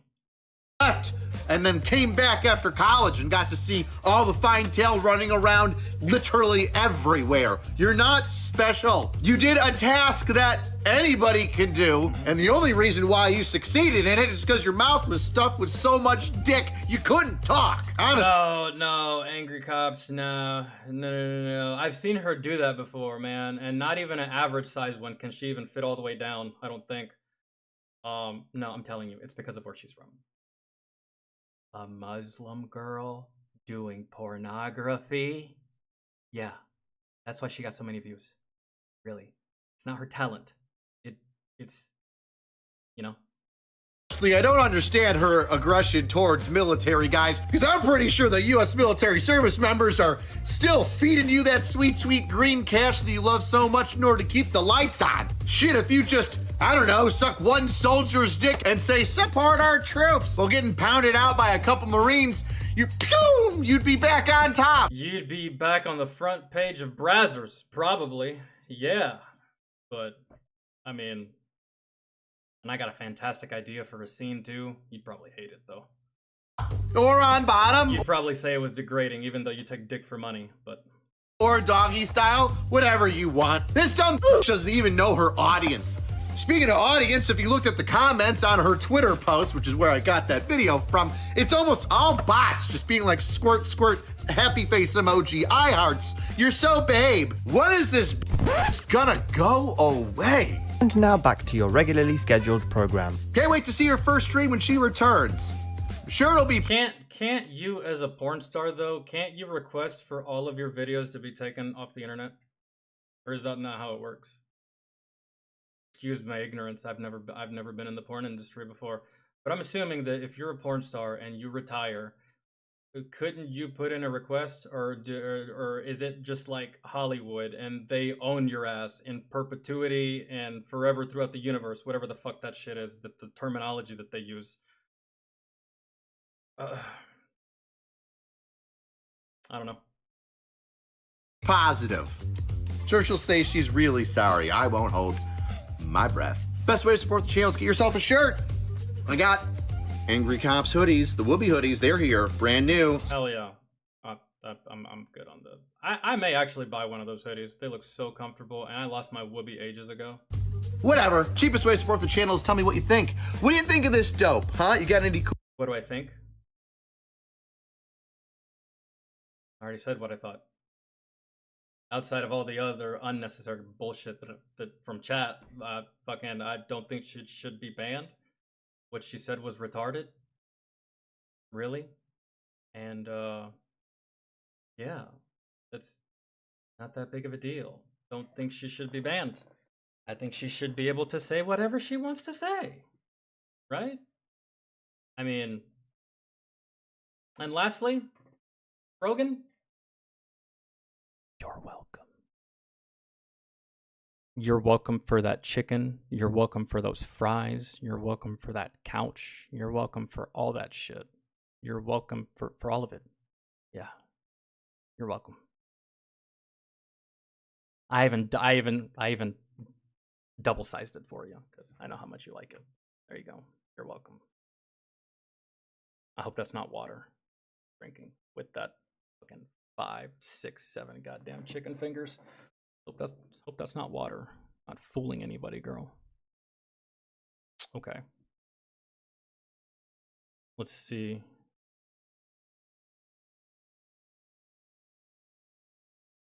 Oh. Okay. There's another Angry Cops video. Angry meme review that I kind of want to do. It was like right there. I gotta fucking pee. And I gotta go to the store. Fuck. Whatever request y'all have, just give them to Katai or something. For whatchamacallit. I gotta use the bathroom. Oof. So yeah, we'll do Angry meme review next. Do back to back. Fucking Angry Cops.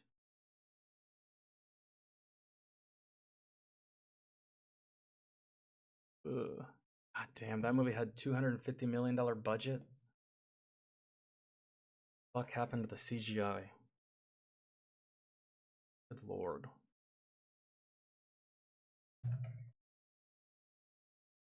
$250 million.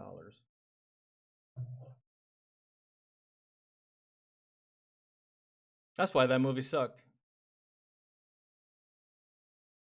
I'm looking at The Flash, by the way. It's just like this one short right here. $250 million for the budget for the budget of The Flash. Now I know why the movie was not that good.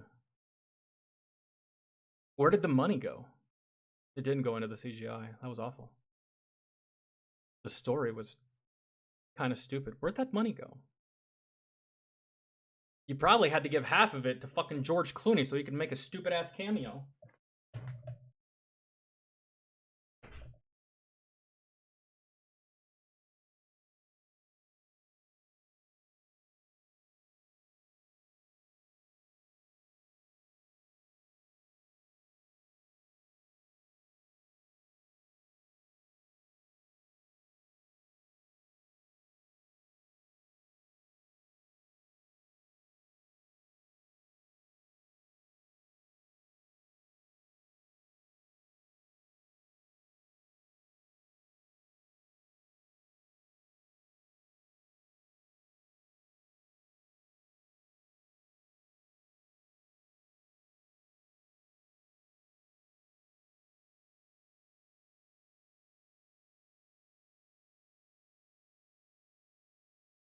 Oh, right back.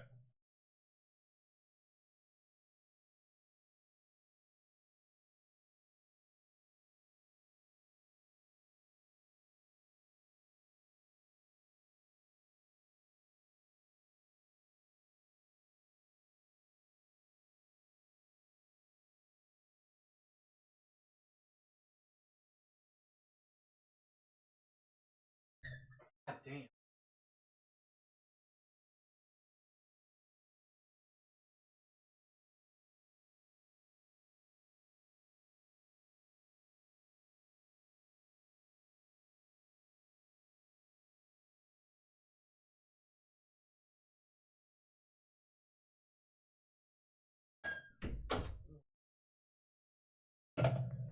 Okay, goddamn.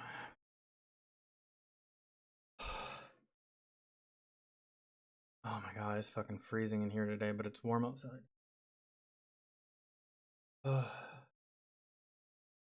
Perfect.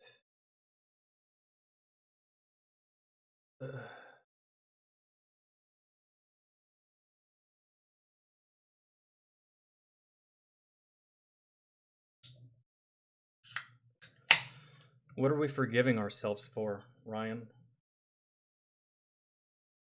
Huh? What are we forgiving ourselves for? I don't need forgiveness from anybody. Mainly because I didn't ask for it. But... And I sure can be any kinds of fuck to seek it out on my own, because I don't feel like I need it.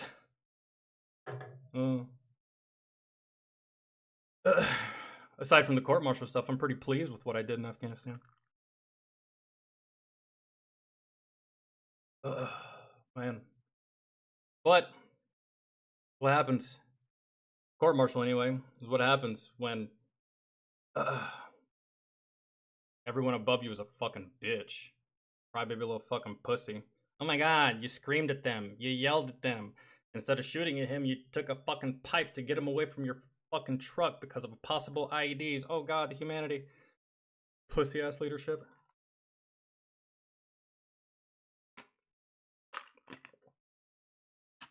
Ugh.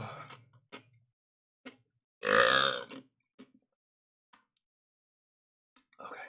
Nah, that's old. There it is. Alright, Kevin, I'll check it out.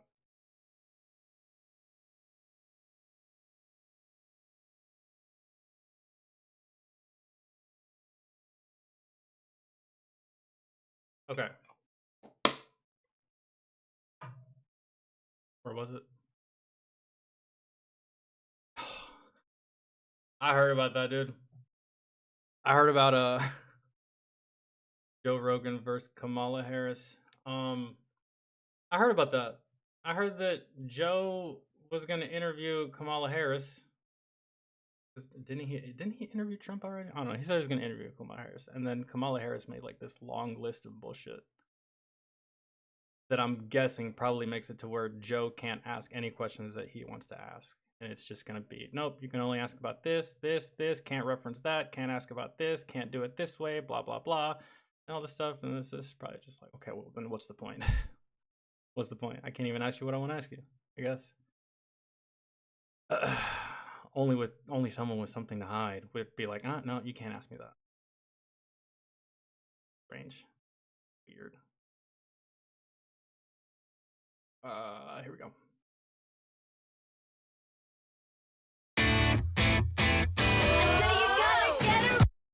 Oh no, that's not what I wanted. Huzzah. Get out.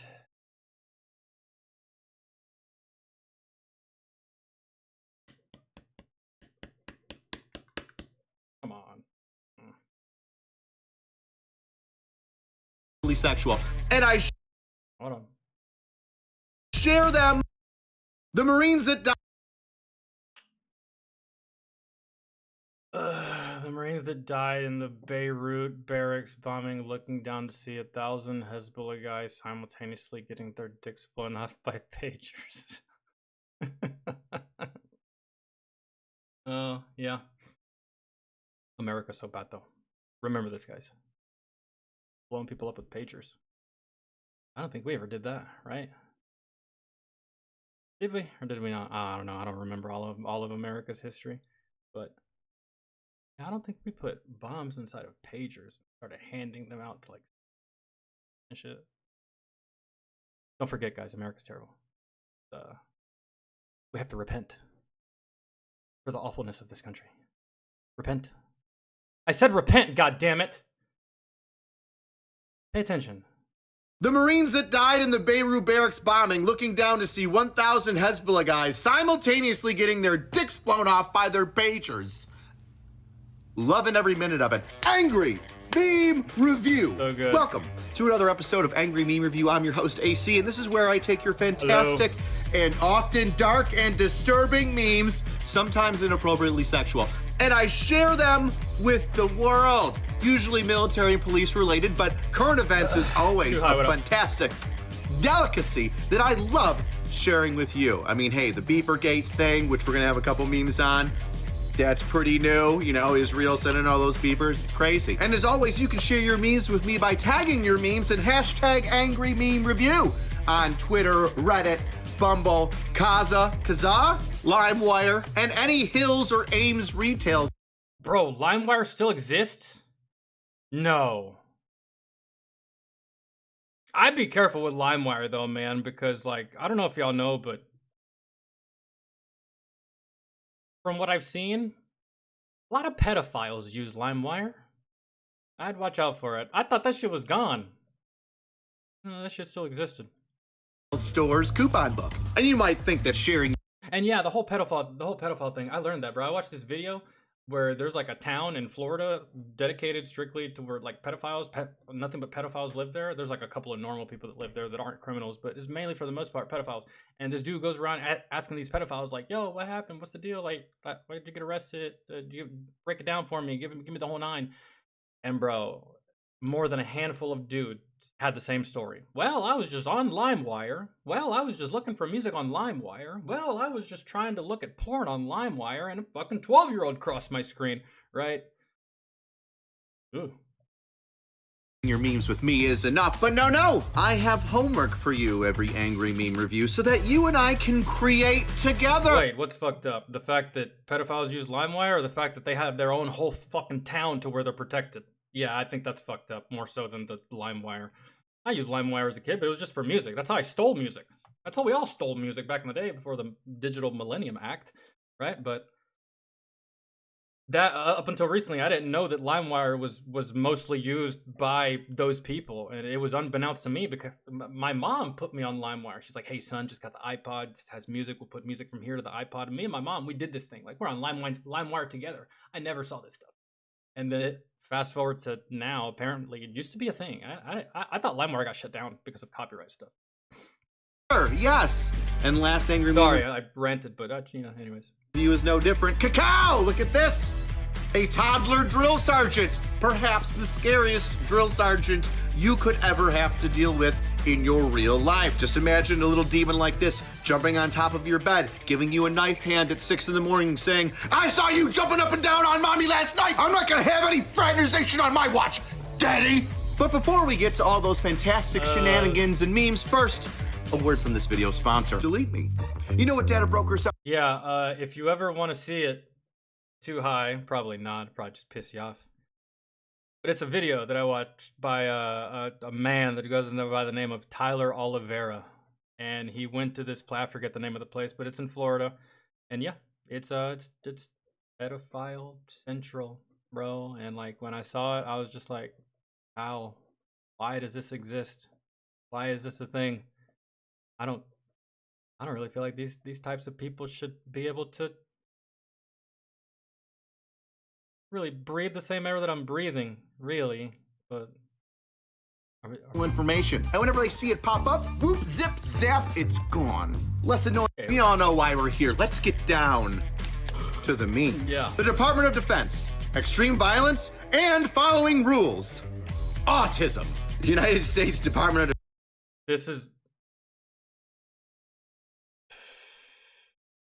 This will get you in trouble. Really. And I feel like this is what got me in trouble right here.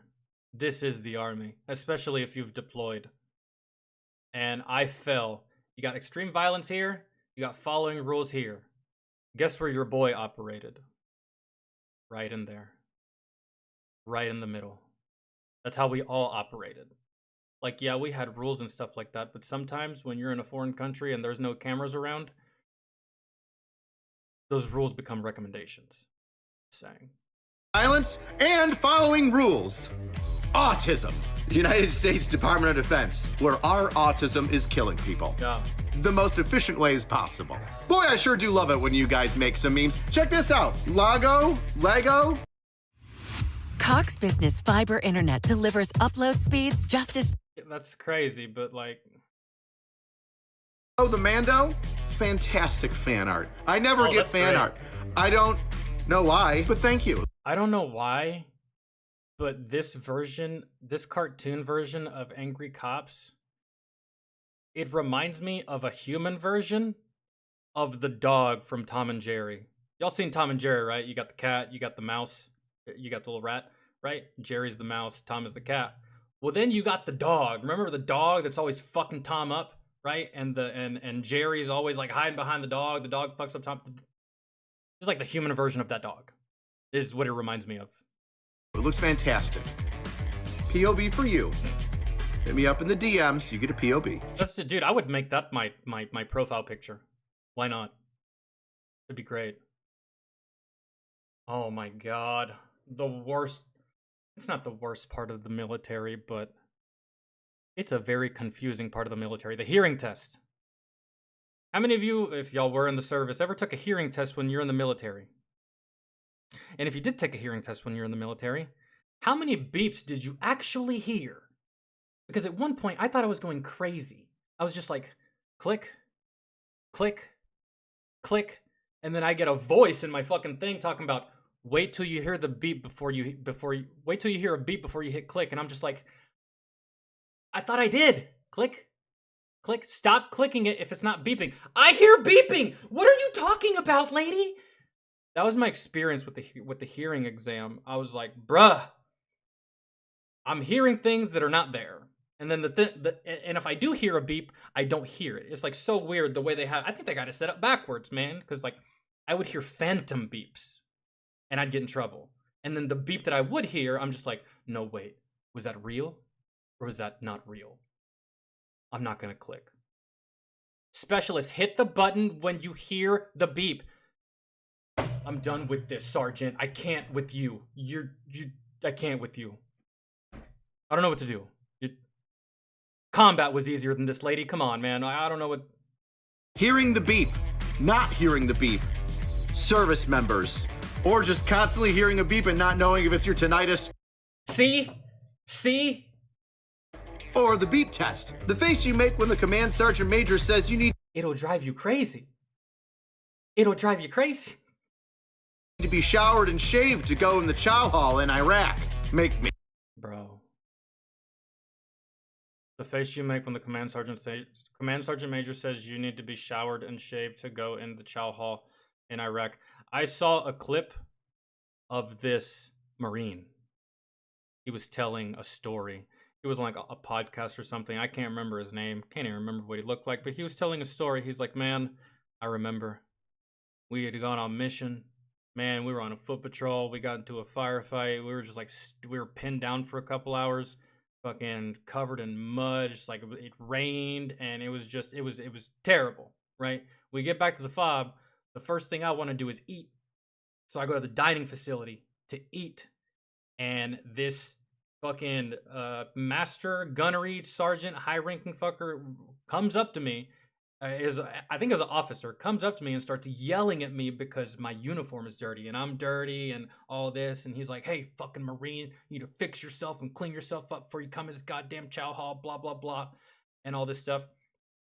And another sergeant comes up and he's like, sir, they were just on mission, okay? You leave him alone. Leave my guys alone. They're on mission. They're hungry. What were you doing? Exactly. Stop it. Right?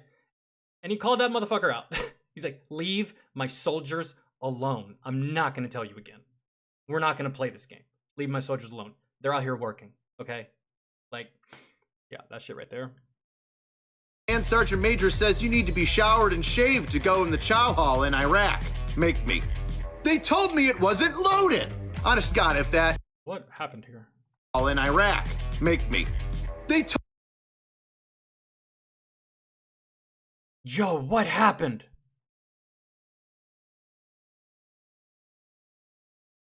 What happened to the truck? This thing caught fire. This thing caught fire and melted down all the way to the frame. They told me it wasn't loaded. What do you mean? Loaded with what? What happened? Told me it wasn't loaded. Honest to God, if that M1 Abrams actually decimated the truck towing it. Oh, I get it now. Jesus Christ, I'm stupid. Okay. Oh. Because the barrel of the tank is aiming right at the truck. Nah. Jesus. That didn't even cross my mind because chances are something happened with this truck. It caught fire. The driver evacuated and it fucking... Oh, okay. Hold on. All right. Yeah, so, yeah, I think this thing just, like, something happened, it caught fire, and it looks like they're somewhere out in the middle of nowhere, so it may have taken firefighters and rescue probably a hot minute to get out here. This looks like it's in the middle of nowhere, maybe Arizona, Nevada, something like that. And, yeah. But you could also say that the fucking tank popped off and just, like, blew this thing to fucking smithereens. Honest to God, Yeah. if that M1 Abrams actually decimated the truck towing it, I would just be impressed. I don't think I could be mad. What are you Exactly. learning today on Sesame Street? Even though that trucker died, it's just like, we've never seen something like that before, so let's not let it happen again, but that was crazy. Kids, A is for ambush. Reminder, kids, ambush is just another way of saying premeditated murder. 1945, the Japanese escaping the British by hiding in the mangrove forest in Ramree Island.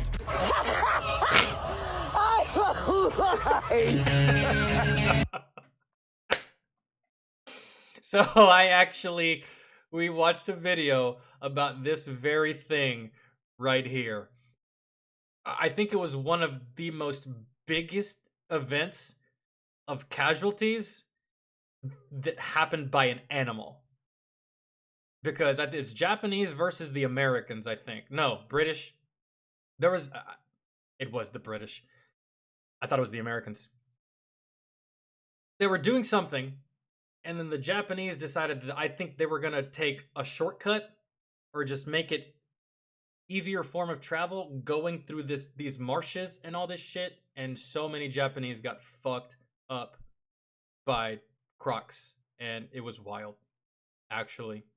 There's so many casualties. It was a bloodbath. The way they described it, it was wild. So this clip was fucking hilarious.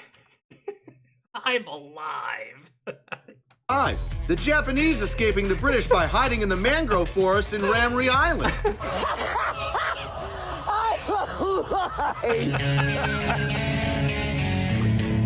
Barbie, is this captain qualified? Yeah. She's better than qualified, Ken. She's diverse. New Zealand Navy ship with lesbian captain runs aground, catches fire, and sinks. There's a joke about women drivers in this, but I'm not going to sink that low. Oh. Now that I think about it, do we have any female captains on vessels? Maybe there's not enough lining up for the job, right? Because, you know, you as the commander of like a carrier or a battleship or a cruiser or a submarine, you know, it's all about your brain at the end of the day. You're not required to have the brute raw strength and muscle and agility and speed of an infantryman or SF or Navy SEALs or just like your regular boot soldier in a combat zone. Your greatest weapon is your vehicle and your brain. So I truly believe that females could also do that job with their head. It's just, do we have any? Do we have any females that are and that would be a safe position for the females, because let me tell you something. I've never been too fond of having females right next to me in a firefight or like in a combat zone. Not on anything sexist. It's just I never felt comfortable. I never felt comfortable. I did it. I still operated and did my thing with females around.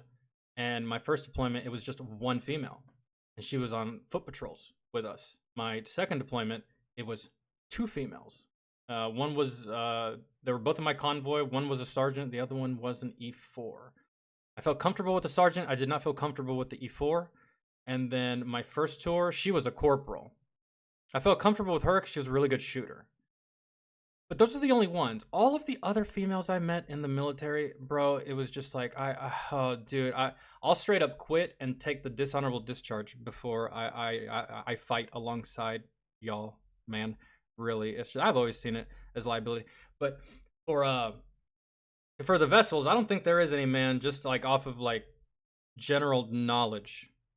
Like an admiral that's in control. When was the last time there was a female in control of one of those vessels? Is there any females that are in control of any of those vessels? And I would have to say that probably not a sexist thing going on here. I just think it might just be a lack of female applicants for this for these vessels, really. Like, I'm sure we could make a female the admiral and commander of one of these vessels, but you got to have the females wanting to do it, right? So I think that's what it is. I just don't think that there's that many females lined up or with the qualifications or prerequisites to do that job, really. Because at the end of the day, that's not a job that you can just give willy-nilly to someone just because of gender. They actually have to have the prerequisites and the knowledge and the experience and the presence of mind to just be in that environment, in that vessel. On the ocean. It's...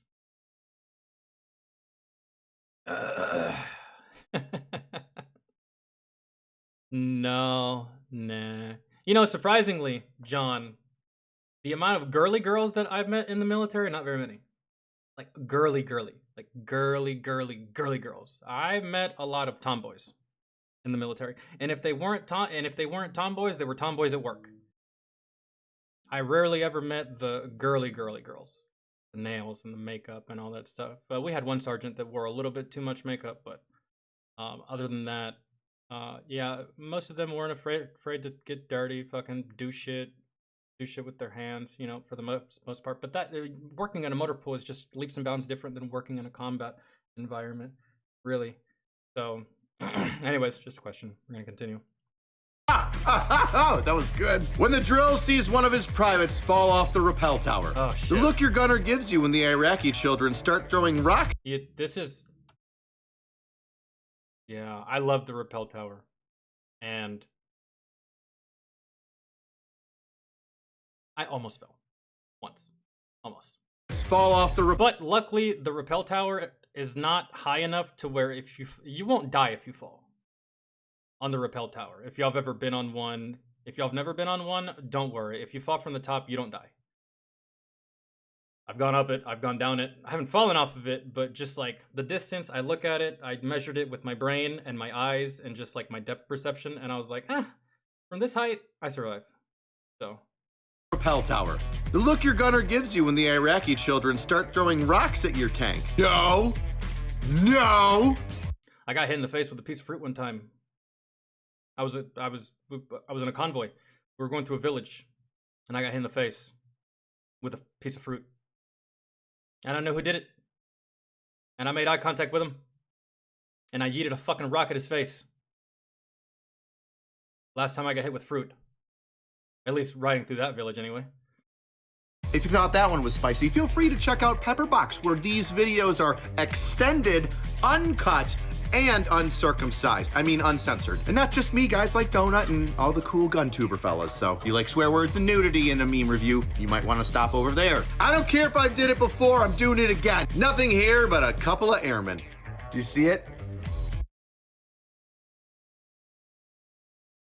No. There's 2 airmen in this photo. Is it the dumpster fire? It's a dark joke. The Marines that... Oh, I don't get this one. Nothing here but a couple of airmen. I don't understand this one. So maybe someone in the comments can explain it. Maybe one of you will explain it later on. It's a dark joke. The Marines that died in the Beirut barracks bombing, look at Skip this one. pagers, Hold on. attacked a Marine barracks and killed 1,000 Marines. So I don't care that Wait. pagers. Loving every minute of it. For those of you that don't know or remember, yes, Hezbollah attacked a Marine barracks and killed 1,000 Marines. So I don't care that they're dying. When the Chipotle employee puts one piece of chicken on my $20 bowl, no forgiveness. Kind of like when you buy a bag of chips and like 20% of it is chips and the other is air and oxygen. Bro, that shit just pisses me off. Really. No surrender! High prices! Mahmoud, my only target is the high prices. What the You know what? I will say, that's one thing I will miss about Afghanistan. I don't miss much, but the one thing I do miss is the bazaars. Bro, if you've ever been, you just don't know. You just don't know, dude. Think of all the cool shit you want to buy right now. Think of all the cool, awesome shit you want to buy right now. Maybe it's a computer, maybe it's a TV, maybe it's movies, maybe it's a phone, maybe it's a PlayStation. Think of it. The bazaar has it for 75% the price. Yes, bro, I got 4 pairs of Beats by Dre for $90. 4 pairs for $90. Did I need 4 pair? No. Did I use all of them? No. I gave some of them away. But $90 for 4 pairs of Beats. You know how much a pair of Beats cost in America? Bruh. Nothing less than $120. Base. That's standard, right? So I love the bazaars, dude. You could get anything you want to do. They sold cigarettes, tobacco. Granted, some of the cigarettes were stale. But it was always a good time. And they had guys in there that would give you haircuts. They had guys in there that would give you massages. And it was just like haircut place, massage place, tobacco. You got DVDs. They even sold their own stuff, right? Like they would sell carpets and hookahs. And, like the same little carpets you see them roll out in the mornings and they do their prayer, right? They would sell those. They would sell hookahs. They would sell jewelry. They would sell the clothing, Afghani clothing, stuff like that. I saw dudes go in there and buy like female Afghani garments so they could give it to their wives or girlfriends or something like that. I don't know, just like they could have part of the culture. Not all of us were like that, but the bazaars were a fun time to just like go and buy shit. Because, over there you can't really do anything. There's no bars, there's no clubs, there's no downtown, there's no nightlife. So the bazaar is where we go to spend money and to just get shit that we want. And you probably could get a motorcycle from one of the bazaars, but it's gonna run you. And the bad thing about it is you won't even be able to use it on the installation. Because I'm thinking about it right now. Had I gone to a bazaar and gotten like one of those small motorcycles from those guys and brought it back to the motor pool, my chain of command would have shit a brick. Like, first off, you're not riding that at all, ever. Get rid of it. And then I would have asked, well, why? They were like, because you're going to hurt yourself. And then you can't go on mission. And I'm like, but I might get hurt on mission and not be able to go on mission. And they're going to be like, I don't care, get rid of it. So I would have been happy for about like 35 seconds. And then that would have been the end of that. Was that Sarge? JDM? Motorola. So how's your live fire exercise going? The Lav Crew. The first thing you need to know is, I have an erection. The erection's been way longer than 2 hours. Oh, cute turtle. Oh God, angry with the chance of people meet. For those of you that don't know, when I got blown up overseas, parts of the peoples that tried to blow themselves up rained down upon. Shit. I did not know that about angry cops. Suicide vest. Nice. I didn't get to see one of those. I saw the V-bids, regular IEDs, culverts, bridges, dirt. Even found an IED inside of a dead dog. Right? But the suicide vest, I never got to see one of those. Up close and personal, like on me. Right? I saw one from far away, but that didn't count. It wasn't the same, right? But it was good.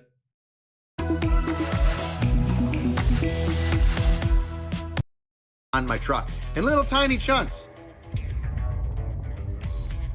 No, that's it. Headmaster. That really is it. You really think there's more coming, but it's like, nope. He blew himself up and his body fell on me. That's it. Yeah. And it's always so funny the way that veterans tell their stories, because like a civilian listening to a story from a veteran, they're just like, and the veteran's just like, so yeah, he blew up, his torso hit me in the face, his foot like hit me in the head, and it had blood everywhere, and like it was a real pain in the ass to clean. I couldn't even go to the dining facility right away because they wouldn't let me in with all that blood, and I was so hungry, dude. Meanwhile, the civilian's just like, and the veteran's just like, so yeah, that was it, man. So, you know, it's always so funny when that's the case. What happened to him? Juice blew his dick off with a pager. Me walking back to the defect for the second time because I forgot my cack again. God, Aww. Get all the way to the defect to have lunch with the homies, and you gotta run back to the barracks to get your frickin' card. When her Your cat card, bro. That's how you do everything on the installation. And if you were approved to eat at the dining facility, you need to have your ID with you in order to eat. No ID, no food. For real. hurricanes hit, and the government needs the most badass operators. Waffle House, the longest of long tabs. CNN, Navy SEALs were drinking in Iraq. Veterans and the rest of the military. Oh no. I definitely never had alcohol shipped to Iraq. I most definitely never had my friend's wife empty out a bottle of Scope and fill it with mint flavored vodka because the mint flavored vodka was green, just like Scope, so they were none the wiser. I never did that at all. Ever. And neither did my friends. We were good soldiers. I did. I had a lot of it shipped to Iraq. Private after basic. I am a machine. You don't want to see me unleashed. Me after using 2 rockets, 3 cans of 40 Mike, and 6... If someone ever approaches me in full kit, in full battle rattle, holding a weapon to my face, but their dog is that big, I don't think I want to try that situation. Because for some reason, this guy has so much confidence in that dog that I don't know if I should engage. I'm not sure. I think I might have to just back off of this one. The full kit, the weapon, it doesn't scare me. It's just the fact that this was your animal of choice. You can probably do something that I'm not aware of, and I'm not trying to find out. Just a little bit. Me after using 2 rockets, 3 cans of 40 Mike, and 6 JDAMs to take out a sniper. Captain Insano shows no mercy. The next unsubscribed podcast... You know, actually, this is funny. Me after using 2 rockets, 3 cans of 40 Mike, and 6 JDAMs to take out a sniper. You know, it's funny because that's actually how the sniper died. In the movie American Sniper. Y'all remember in the movie American Sniper where Chris Kyle hits that shot that's like 1 mile out and kills that sniper? That's as awesome as the movie is, and as awesome as that scene was, that's not exactly what happened. It was super cool to see Chris Kyle take a crazy long ass shot, but that's not the way it went down. I don't believe. Oh, guys, 40 Mike means 40 millimeter. We use the phonetic alphabet for everything. 40 millimeter. And those are grenade launchers. And the rockets could be either AT-4 or a LAW. And JDAMs is ordnance. Heavy ordnance, bro, that shakes the whole fucking earth. It shakes everything. It's huge. It's massive. They dropped one close to our fob when I was deployed. And the scary part about it is that they didn't tell our fob what was going down. We just heard a massive explosion and it shook the whole fob. That was the second time I saw a JDAM. The other JDAM I saw was in an actual combat setting. But the first JDAM I saw and heard was on the fob, and it hit fairly close to the fob and shook everything. The alarms went off. We didn't know what the fuck was happening. We thought we were getting attacked. I saw people running everywhere, and it was like one of the most surreal things because I had PT shorts on. I had my tan t-shirt on, my shower shoes, my helmet, my eye protection, and my M4. And I was literally running around looking for my friends, looking for my squad leader to see where the fuck we're gonna group up at, only for them to be like, false alarm, dudes, that was ordnance. They didn't tell us, but yeah, it caught all of us off guard, and like my chain of command was pissed that they didn't get a heads up about the ordnance being dropped, because it scared the bejesus out of everybody on the fob. JDAMs to take out a sniper. Captain Insano shows no mercy. The next unsubscribed podcast with Angry Cops. Angry Cops. Brandon Herrera, a bag full of purple hearts. Don't do that to Brandon. He's gonna get so mad. He's probably so over it at this point. If you don't know, go check out the Unsub podcast. Angry Cops awarding Brandon his Purple Heart, colorized. Surprise, motherfucker. And just like Brandon said, this is fine. In case you missed it on the Unsub podcast, I gave Brandon Herrera his first Purple Heart. For realsy, somebody gave it to me to give to Brandon, and who am I to tell somebody who had a Purple Heart what to do with their Purple Heart? U.S. military you need to serve in order to consider yourself a veteran. Your secret is safe with us, comrade. Looking forward to seeing you in Congress. Brandon Herrera, his Purple Heart. God, he's so awkward around it now. When the MEPS inspection is done and the doctor takes his glove off like... Now that we're on the subject of the Purple Heart, one time I saw a video where this veteran was burning his Class A uniform. And he goes on about why he's burning it and why he feels let down by the country and society and its people. And he goes to talk about his awards, and one award that he talks about is the Purple Heart. And in the video, he says, "This is a Purple Heart. I earned this, and I can never get it back. The only way I can get this back is if I deploy again and get injured again." Which, I told you that to pose this question because I genuinely don't know. I thought that once you got the Purple Heart, you got the Purple Heart. And that's it. Right? That's what I always thought. I didn't think that you could go and re-earn it. I thought that you get a Purple Heart for this deployment, and then you deploy again and get injured again, you don't get another Purple Heart, you already have one. I thought that's how it went, but watching his video, because we're on the subject of Purple Hearts, watching his video, he literally stated verbatim, if I wanted another one of these, I'd have to go back to Afghanistan and earn it. Which I don't know if it's the case or not. So you have seen the video. Yes, that's what I was talking about, and that's exactly what he said. But I always thought that once you got it, you got it. And funny thing, it's not funny, but interesting thing about the Purple Heart is that it's the only award that the military can't take away from you. That, and I believe the Medal of Honor. There's awards that they can strip you of, right? So in the case of a dishonorable discharge, you get stripped of everything except your Purple Heart. I think, from what I was told, someone told me, is the only award, that and the Medal of Honor, that the military cannot strip you of. Everything else they can, I believe. And feel free to correct me if I'm wrong, because I'm not all the way sure. So, yeah. I really do want to believe that that's the case. And yeah, I did get a Purple Heart, but I never really take it as seriously as everybody else does, because I don't really feel like I deserved it. But yeah, I just kind of figured once you got it, and there was no re-earning it. You kept it, you just kept it. I don't.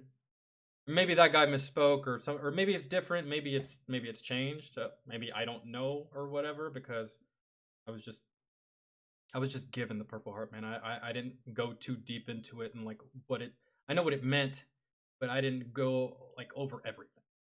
I just went based off of what people told me. And there's a couple perks that come with the Purple Heart as well. Perks that I still to this day have not taken advantage of, like the fact that if you get a Purple Heart, you don't have to pay for your tag on your car, like your license plate. You don't have to pay for that. And then there's some colleges around the nation that if you have a Purple Heart, they honor your Purple Heart by letting your child go to school free of charge. And I haven't taken advantage of any of those because I just haven't. I don't have kids. But yeah. I really did always think that once you got it, and that was it. There was no re-earning it or earning a second one or whatever the case. You got injured and it just falls there. Either way, I don't know. This finger licking good. My face went on pee-pee watch, and they say I have to take a shit. Or you're getting the piss bag that you have saved in. Hold on, I wasn't paying attention because I was reading chat. You can earn a second Purple Heart? That is so strange to me. I didn't know that. So what that guy said was true. I really thought that once you got it, you got it. So I deploy, I get it. I deploy 2, 3, 4 more times, and maybe I get injured those 2, 3, 4 more times, but I don't get another Purple Heart because I already have one, because it's all encompassing of your entire career, right? I felt. I did not know you could earn a second one. But and which earning a second one, the Purple Heart doesn't look any different if you get a second one. I think it's just the same, right? Or do you get like a certain thing attached to it? Like, because there were certain awards I had that had like leaf clusters and like oak leaf clusters and shit like that, and they meant something. I couldn't remember. But if you get a second Purple Heart, does it look different than the original, or is it a different variation with another thing attached to it, like a device or something? I don't know. Most of the Purple Heart recipients that I know personally, they only have one. They only got one. Right? Completely out of the loop about the fact that you could have more than one.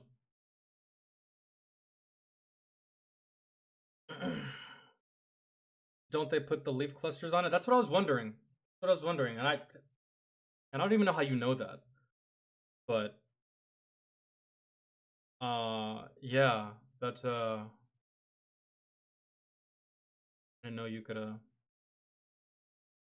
get a couple of them because John Kerry ran for president. He bragged about his 3 Purple Hearts. Shit's nothing to brag about. But that's so stupid. You don't brag about a Purple Heart. No one joins the military talking about, yeah, I want to get a Purple Heart. I want that award. Why? Why would you even... There's nothing to brag about. Man, you got injured. You got hurt. The enemy fucked you up. There's nothing to brag about. If anything, I feel a little bit ashamed that I let these dirty fucking bastards actually almost kill me. Really. It angers me more so than anything. So, to brag about it, there's nothing to really brag about. You didn't earn that. Like, you did earn it, but not in the traditional sense of earning it. You know what I mean? Like, you earned your spot on starting varsity. You earned your spot as the starting quarterback. You earned your spot as the starting pitcher through hard work and determination. You earn it, but you don't earn it at the same time. You don't, like, it's just something that happens. You don't go to combat to be a hero. Sometimes it just turns out that way. So, for that to be a focal point or like a bragging point, that's stupid to me. Really. So, and also, I don't feel like I deserve the Purple Heart, mainly because my best friend, he deployed to Iraq 3 times. Well, yeah, he deployed to Iraq 3 times, and then his last deployment, he deployed to Iraq 3 times, deployed to Afghanistan once, and then when I met him, it was going to be his second tour to Afghanistan. So all in all, when I met him, he was on deployment number 5. And his first deployment to Iraq, his truck got hit with an IED. His second deployment to Iraq, his truck got hit with an IED, demolished it, destroyed it. His third deployment, his truck got hit with an IED. Oh, and check this out. All 3 deployments, he got hit with an IED. His first deployment, his truck got hit with 3 IEDs in 1 deployment. This man has been hit, I think, by like 6 or 7 IEDs. 6 or 7. Man. Like, and guess what? He doesn't have a Purple Heart. It's strange. And he was injured. He did get injured. He got taken off mission. He was in the hospital for a couple weeks. Would get out of the hospital, go right back on mission. Get blown up, go to the hospital. Get out of the hospital, go back on mission. And this cycle repeated over. He never got sent home. They never asked him if he wanted to go home. Hey, that's it. And I'm just like, Why am I getting a Purple Heart again? I feel like this guy deserves it more than I do. But you don't get a say-so. You don't get a say-so. That's why the award doesn't really... It doesn't hold much weight to me because, again, I don't feel like I deserved it. There were soldiers out there that got hurt way more than I did, lost more than I did, and they got nothing. Why am I so special? Because I'm not, really. I've always seen it that way. It's just like, let's continue. Your pocket out, so then you can pour it in the urine cup and try to get away with it. And I still miss what the fuck we're going on. I think this is about urinalysis. My face when on P-Watch and they say I have to shit.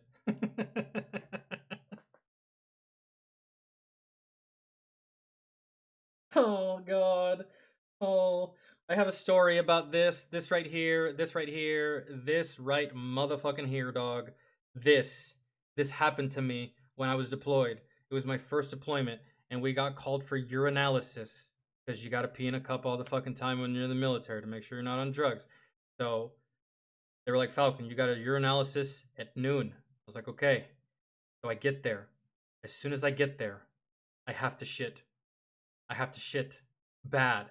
And I'm talking about like bad. Like my stomach's starting to hurt right now just thinking about how bad I had to shit back then. Right? I had to shit. And I was like, Sergeant, I have to shit. He's like, well, we're not checking for that. Soldier, we're checking for piss. I was like, I know, and that's what you're not understanding. If I piss, I'll shit myself. If I shit, I'll piss myself. Do you understand what I'm saying? I can't open one without opening the other. Do you see my conflict here, Sergeant? He's like, well, what do you want to do? I was like, I'm gonna sit down. You're gonna get in here with me. I'm going to shit, and while I shit, I'm going to take the cup while you watch me standing a foot away from me inside of a porta-john that's 110 fucking degrees in Afghanistan, and I'm going to take the cup, put it down there, piss in it while I shit, and that's the way it's going to go, Sergeant, and that's exactly how it went. It was terrible. It was awful. I hated every single second about it. I was in a porta-john with a full grown-ass man less than a foot away from me, 100 degrees, shitting my brains out because I had to do a piss test. I've done a storytime video about that right there, but I just figured I'd tell it again because it's so fucking ridiculous of a story, and it's so ridiculous of a thing that, like, of course that happens to me. Right? Which, again, is still not the worst thing that happened to me when I was in the service. But, boy, it was an experience. And they say, I have to take a shit. Or you're getting... And the poor sergeant, too. He didn't ask for any of that. Man, he was just like... I thought this was going to be easy today. Today was supposed to be my day off, actually. The piss bag that you have saved in your pocket out, so then you can pour it in the urine cup and try to get away with it. We've all been there, dude. Stop smoking the reefer and doing the booger sugar. The year is 2110. Yeah, I should have. No. Well, no, that's too dangerous. That's too dangerous. Yes, your boy did partake in some Afghan hash when I was over there. But never cocaine. No. Not in a combat zone. I feel like that's more dangerous than the weed. Really. If I'm high, I'm cautious enough to hide. If I'm on cocaine, I'm amped up enough to just charge into battle by my fucking self. Oh. Nuh-uh. Rich is gearing up to hit the trail for the 10,000th time. And I'm not gonna lie, the comments underneath this are fantastic. Let me share them with you. The T, AC-1000. Rich continues doing the Lord's work even after his body craps out. Skynet would fear the drill sergeant and piss its circuits if it thought of launching nukes. With a metal skeleton, the drill sergeant now can have real knife hands. And my favorite comment, as an E6 still. Never getting promoted. No. Oh. The boys lining up for their turn to use my modded Tesla robot. What's that? Did you hear that noise? That's right. Meme of the That's day. my favorite meme of this angry meme review. Tell them what they want, AC. They want a Voodoo Tactical Level 3 Assault Pack. That's right, with all these... Yeah, and doing Leroy Jenkins in a combat zone, Tracy, is not conducive to your health. It's not. I remember a very, very stupid thing I did in Afghanistan. I don't think I've ever told y'all this story before. I did a very stupid thing. It was a Leroy Jenkins type moment.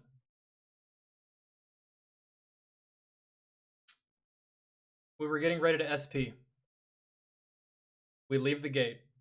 And this is at Bagram. And in Bagram, outside of every gate, there's a village, damn near, except for like two. The two gates that are close to the fuel point. There's no villages in there. That's kind of like no man's land. There's a whole bunch of mines and shit like that no one goes, not even the locals. No, not even Taliban go in that area. But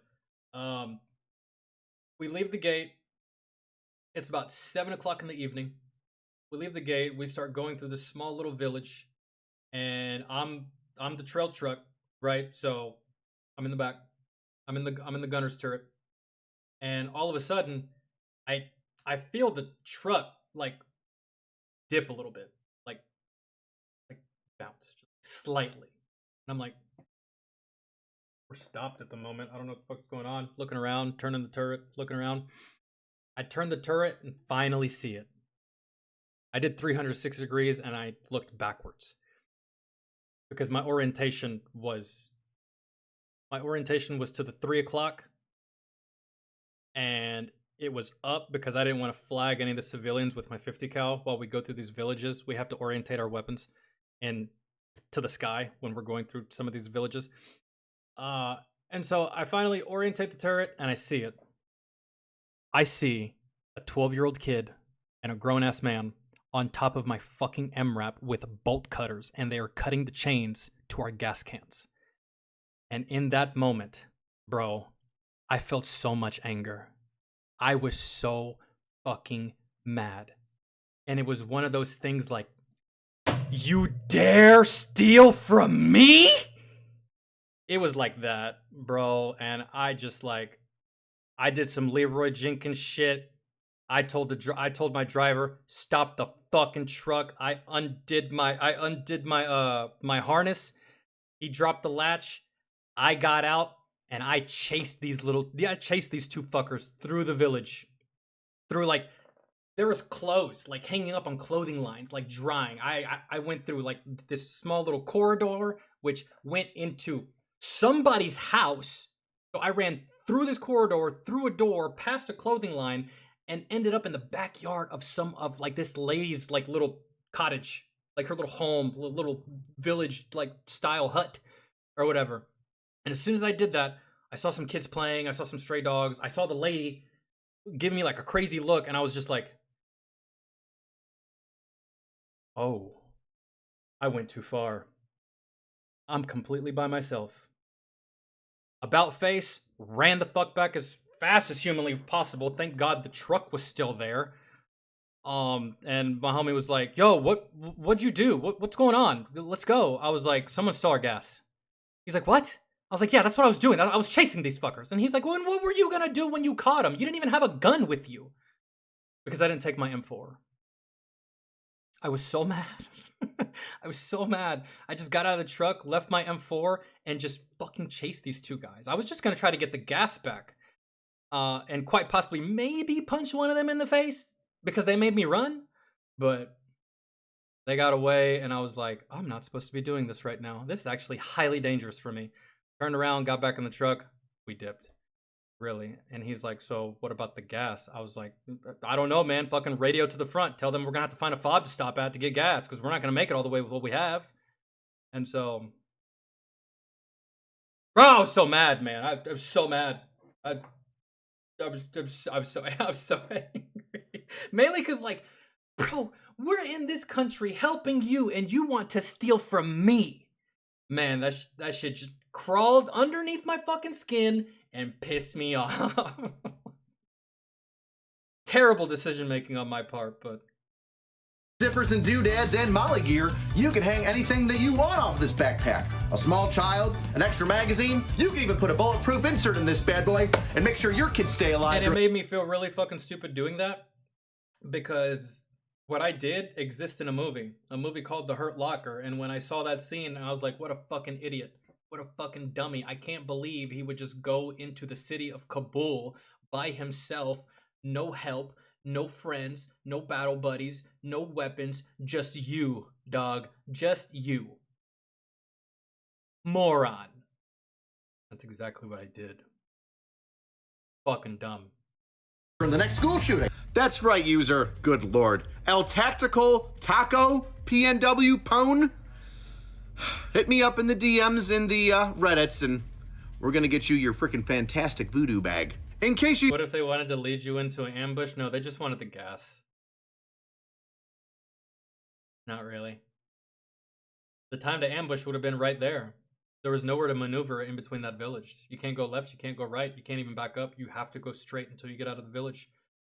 Best place to attack is right there, but they're not going to because it's so close to Bagram. And it's just so close to everybody else that has way bigger guns than we do, so. Do you think you're working under pressure? But if it was an ambush, I turned around before anything could even happen of the nature. And then I continued to feel stupid for the rest of the mission. Because my homie, while we were driving, my homie brought up an excellent point. He's like, so, help me understand, Falcon. What if you would have been captured? I was like, I don't know, Joe. I didn't think that far ahead. Really. He said, okay, so, again, what was the plan? I was like, I was trying to get the gas back. He said, well, what if you got the gas back and they drew weapons on you? I was like, I don't know, man. Then you'd just be still sitting there waiting on me and I'd be dead. I don't know what you want from me. I feel stupid. All right, let's just stop it. Fuck. Glorious leader knows that you don't know how to open up those files. Brandon Herrera resigning himself to having veteran status forced on him. It can't be stopped. It's self-sustaining now. Some of you thought that Best Spider-Man movie of all time. Not even kidding. the worst online dating viral moment was good enough to meme, and I can't blame you. Now, I made a video on it, so feel free to stop and check it out, and you'll know just how bad online dating can be, even if you're a soldier. When you go on a date with a hot TikTok star, only to realize she has major daddy issues. You know what we're talking about there, Chief. Yeah. I'm done dating. Bree Summers. No, you don't have to be done dating, bro. You just need to stop online dating. Really. And online dating for soldiers? Guys. And I've been there. Really. Online dating for soldiers. This isn't all ladies, but from what I saw when I was on dating sites, a lot of fucking boot chasers on these dating sites, guys. A lot of boot chasers. That's it. Really. They'll never like you. They'll never love you. The only thing they care about is whatever fucking benefits they are going to get from being attached to you. But hell, who knows? You could find a girl just like that without social media and dating sites, but seriously. I wouldn't recommend it. Just go to your local strip club and put that broad through college like the rest of us, man. Stop fucking with these fucking these Tinder ladies, dude. Chief, this is fine. Do you guys remember Preventative Maintenance Monthly? The weird cartoons with like the NCO that had the buzz cut? Well, check it out. Wow, this is a preventative maintenance.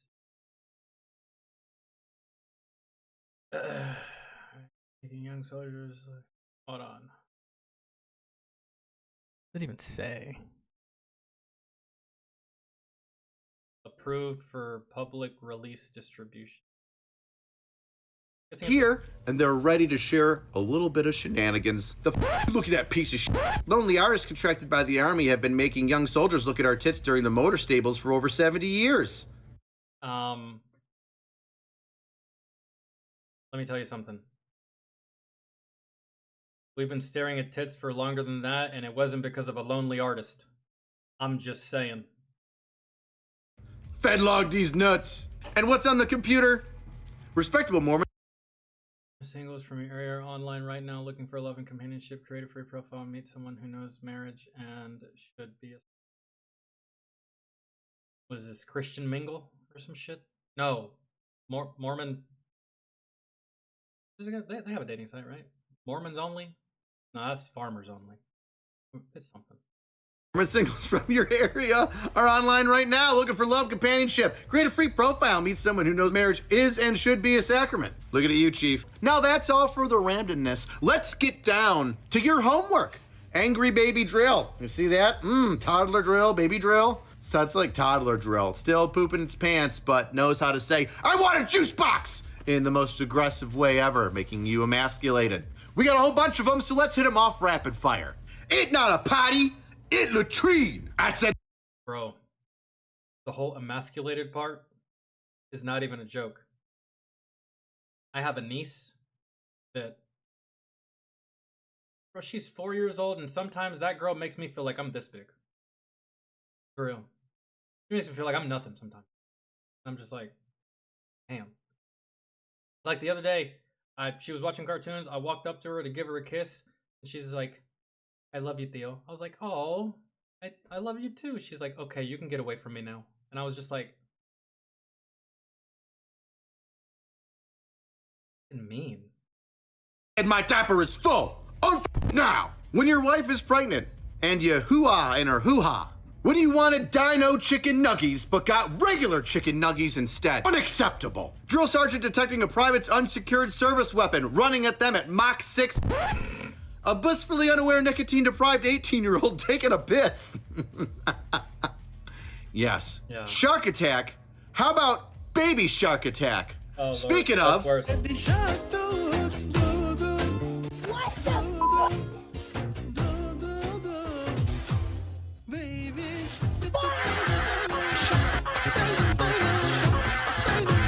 God damn it, Yeah, that shit was still better than mumble rap.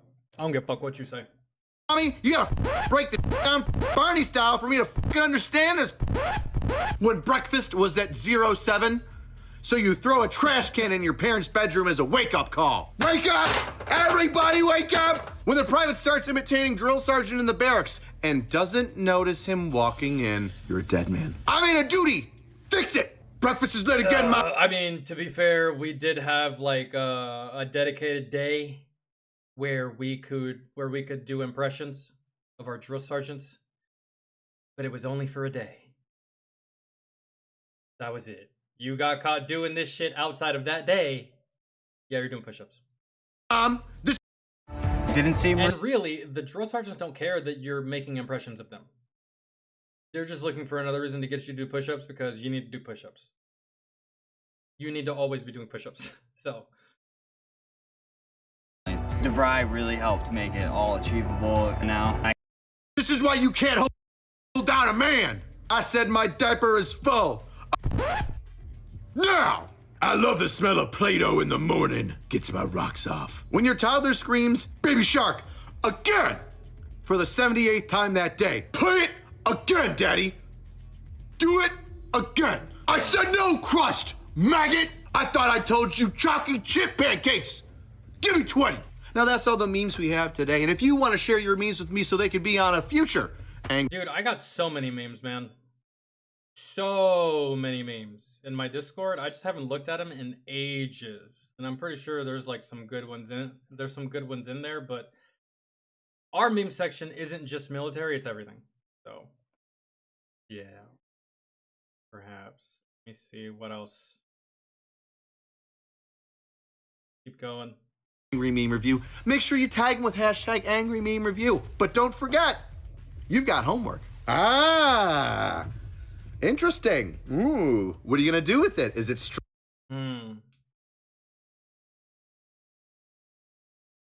Let's see. POV. You just did a BII layout and inspection on the vehicles in your motor pool. Realized that some of the vehicles came up short for inventory, and your squad leader told you to go tactically acquire new pieces for what's missing for your motor pool. And he doesn't specify where he wants you to tactically acquire these things. I'm counting on you. You and the rest of the E4 Mafia. Counting on you. Make it happen. Oh, and by the way, when you do make it happen, don't tell me anything. I don't want to know. Plausible deniability. That's how the E4 Mafia has stayed in business all these years. By the way, a perfect one for that. Strange. I don't know. It could be. Is it dark? Wherever your imagination takes you, that's where it's gonna be. Just don't forget to do the hashtag Angry Meme Review. No? I'm trying to think of another one. Counting on you.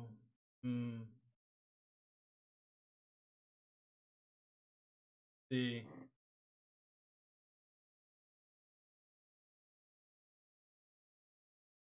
I'll think one soon. All right. Best way to support the channel is get yourself some merch. Angry Cops hoodies. There's only, I think, 300 left. Okay. David, what's good, dog? Did some good memes in that. Oh, let's see. Dude, I gotta use the bathroom again.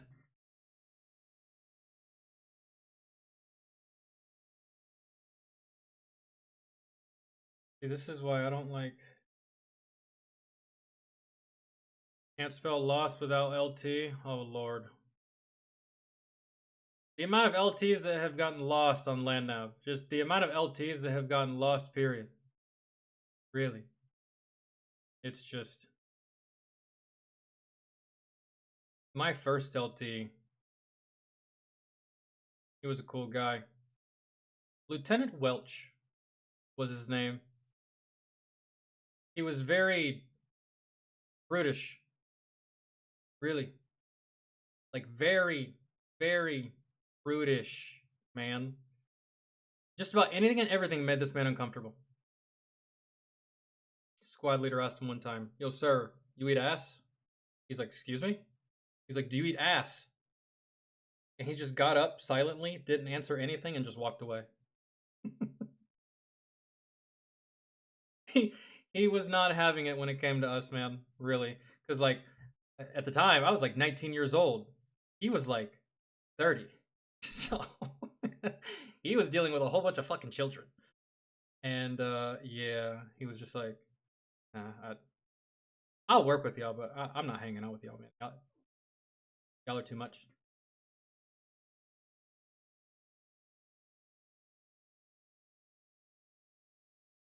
Did you see the Unsub podcast? Yes, I did. I mean, I saw the one where they gave Brennan Herrera his whatchamacallit, his Purple Heart.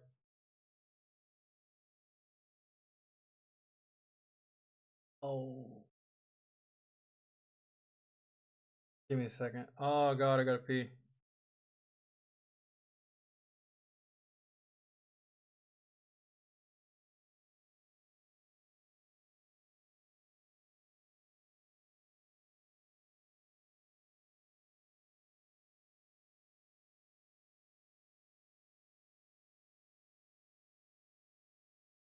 Where was it that these were put? Yeah, right.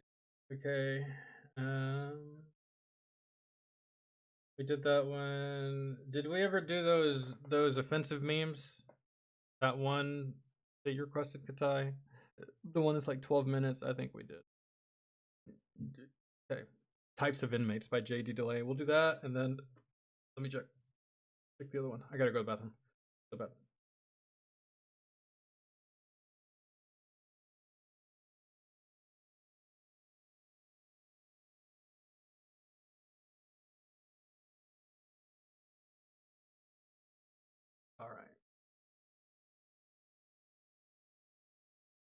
Yeah, tomorrow is indeed Halloween.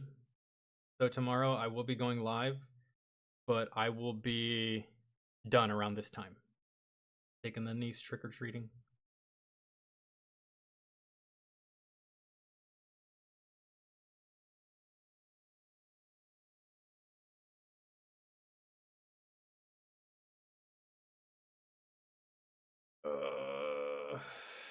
Guys, give me a second. I gotta go to the bathroom so bad.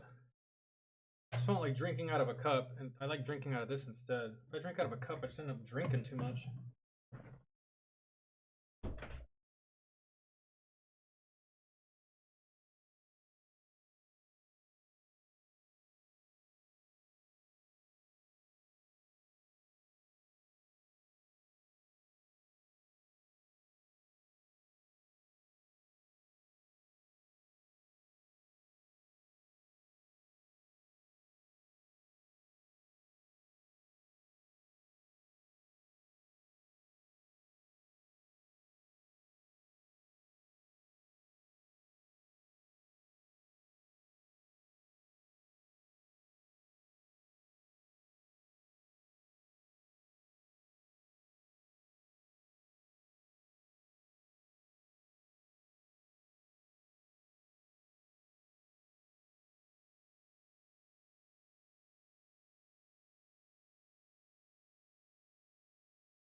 Okay.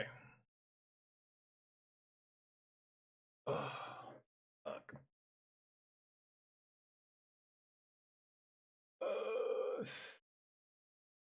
Jeez.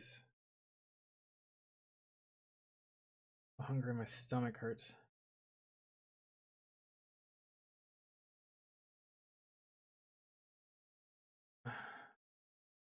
It doesn't count as an actual Monday, so I don't get holiday pay for it. Wait, Monday was a holiday? What was the holiday?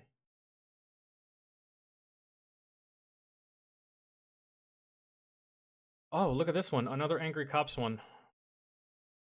I guess we're just gonna watch Angry Cops on this stream, dude. Well, let's do that JD delay one first, and then we'll do this one.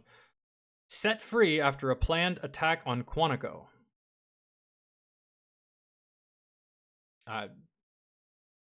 I don't understand. I mean, politics, really. Politics. Set free after a planned attack on Quantico. Politics. All that is. What other possible answer could there be aside from politics? Understand.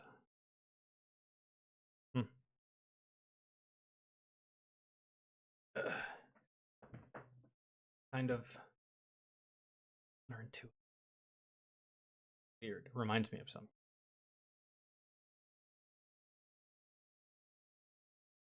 Not sure what though.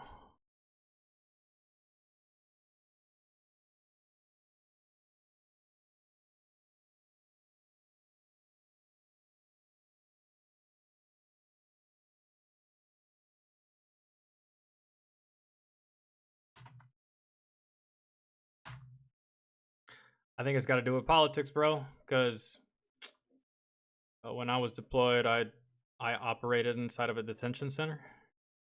I was like my second job on top of like my other responsibilities.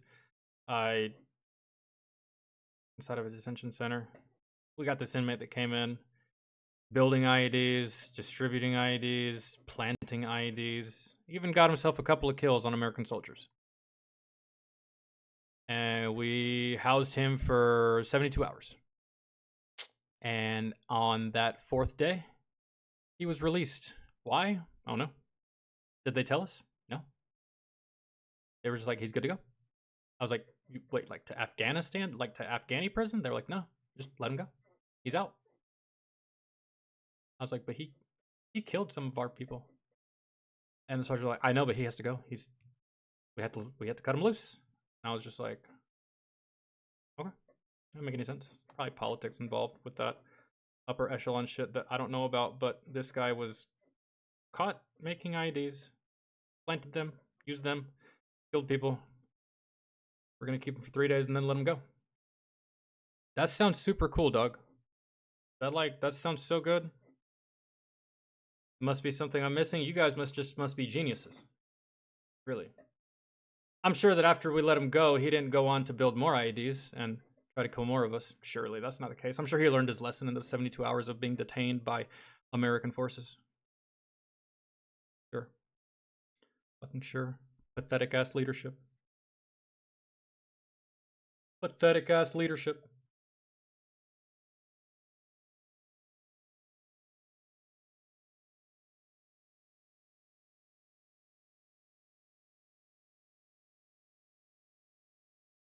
He was probably let go for the same fairy-like bullshit that Ryan was talking about earlier. Feelings and oppression and blah fucking blah. I don't know. Probably some lame dumb gay shit. Who knows? Types of inmates in prison.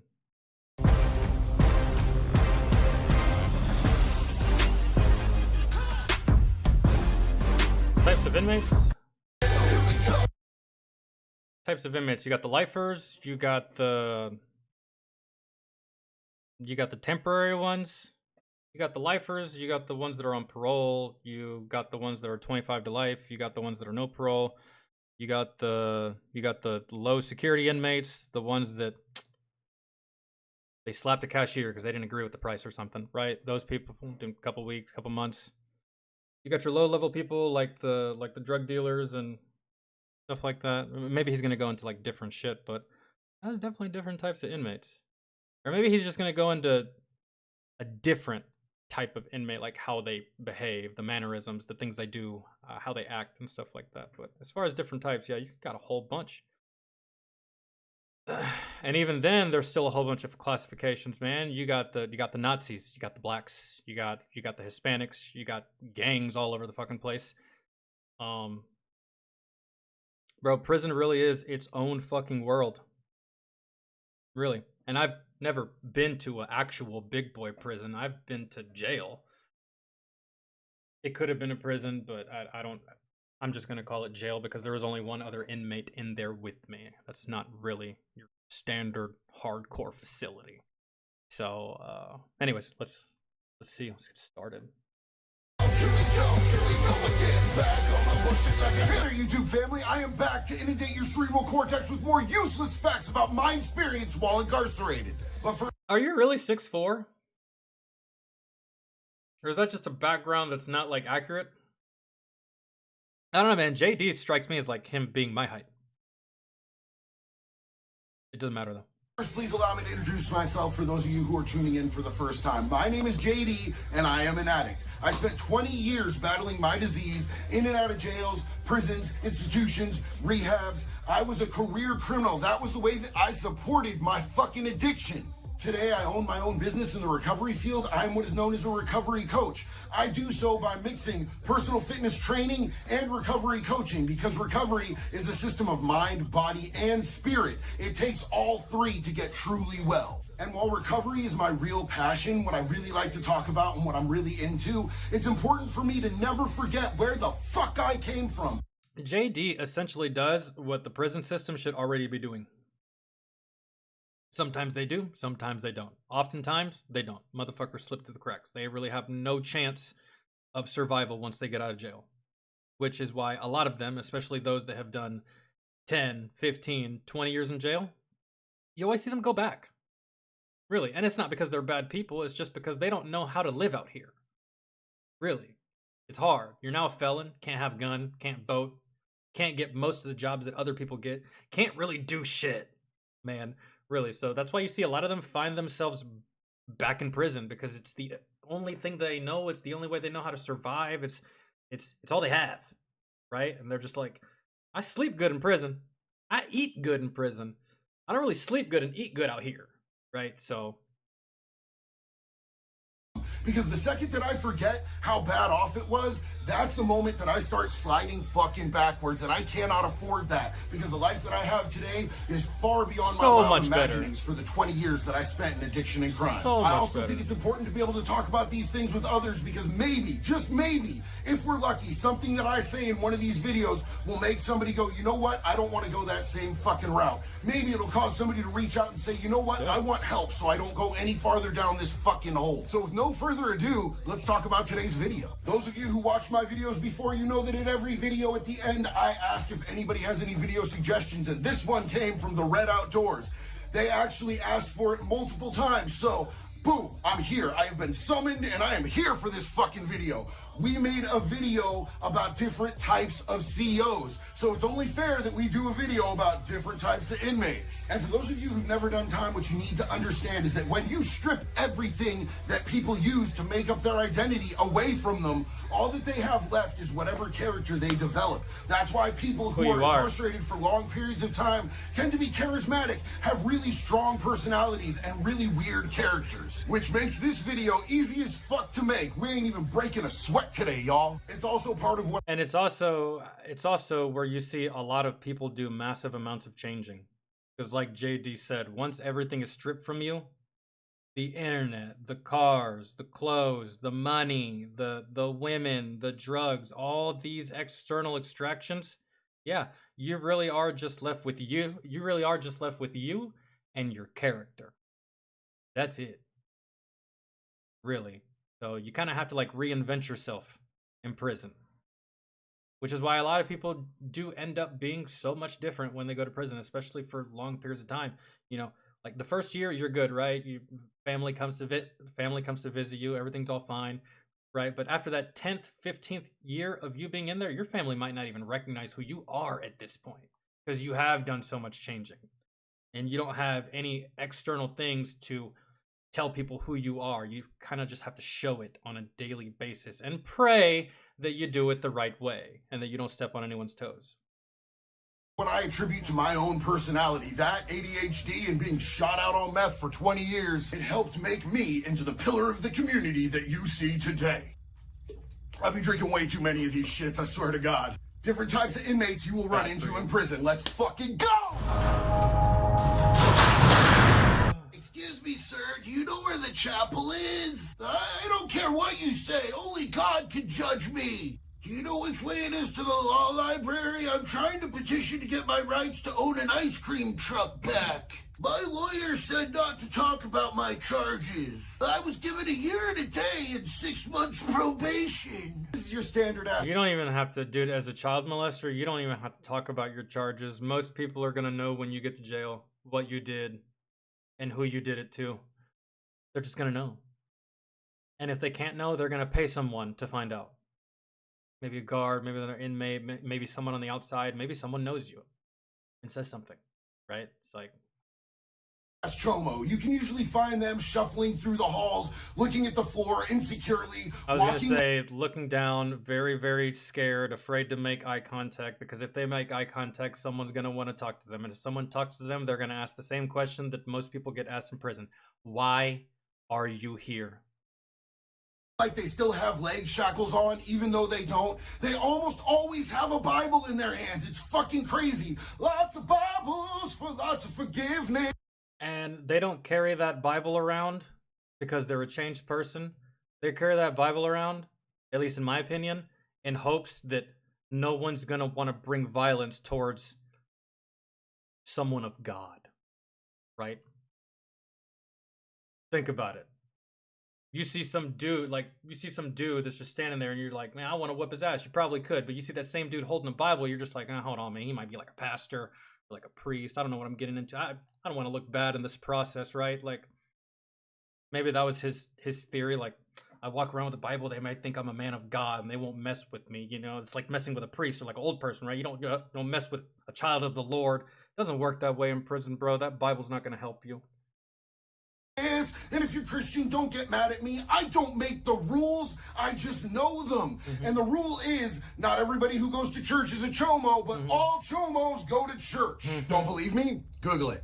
Google it. That shit's probably not on Google. And look, when I got to prison, I was expecting there not to be this many of these dudes just walking around on mainline. But like I said, I don't make the rules. I just know what they are because I was there. And there's an established pecking order. And these dudes are money for a lot of gang members. So extortion happens. Yeah. And that's how people eat. But don't think just because they're on mainline still that they're not getting regular fucking tune-ups, because that is part of their program. For whatever amount of time that they have, they're always subject to a nice, good fucking ass whooping. I always tell the ones that are still fresh because they have this air of entitlement, like they're paying somebody so they like can't be touched. And then they run into a motherfucker like me who just doesn't care, knows every single fucking head of every single gang, and we'll stomp the fucking shit out of them just because I don't like the way they breathe. These dudes will get terrorized, brutalized, and used up until their money goes dry, and then they will be used as a torpedo or a crash test dummy, which means that you send them on a mission. A mission generally consists of taking flight on another inmate that needs to be taken off the yard,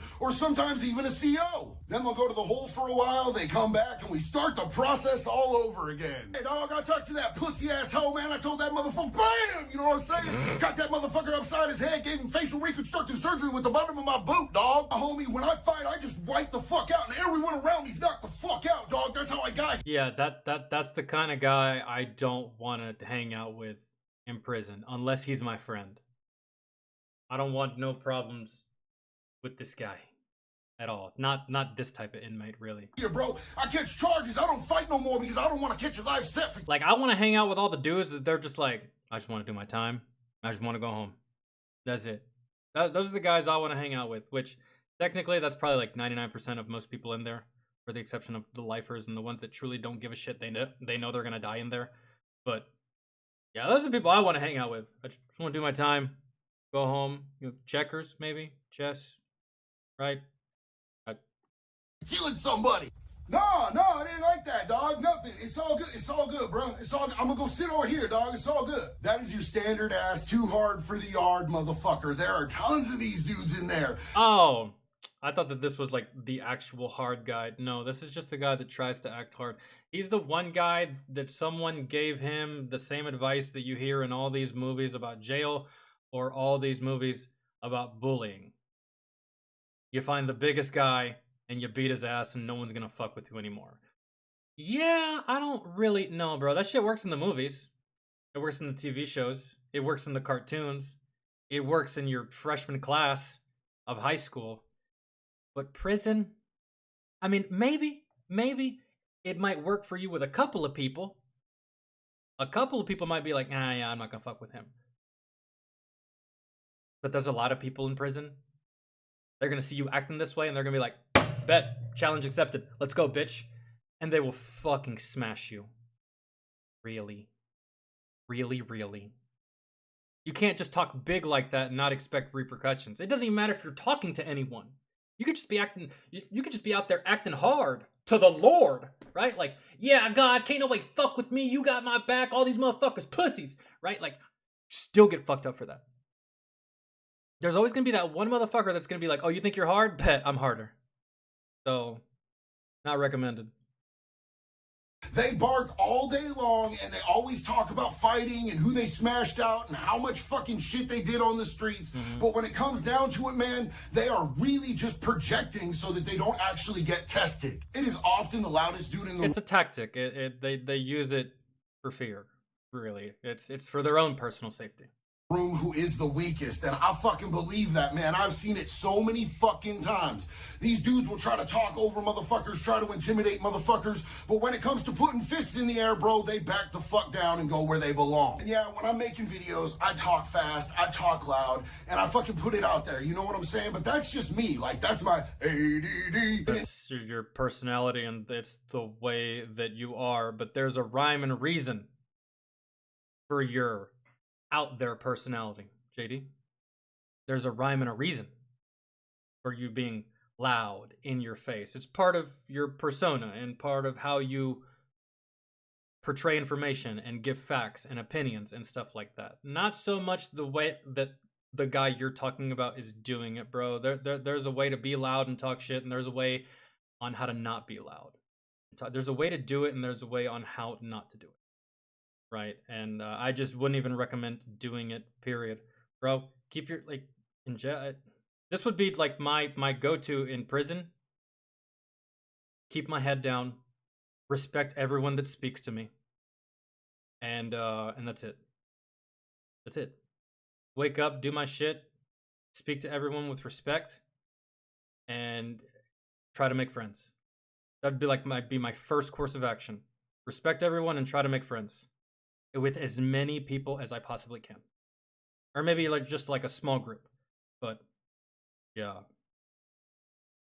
you need to have friends in prison, bro. You just can't be in there all solo dolo with your own fucking thoughts, not talking to anybody, not interacting. Like, you'll go crazy so fast.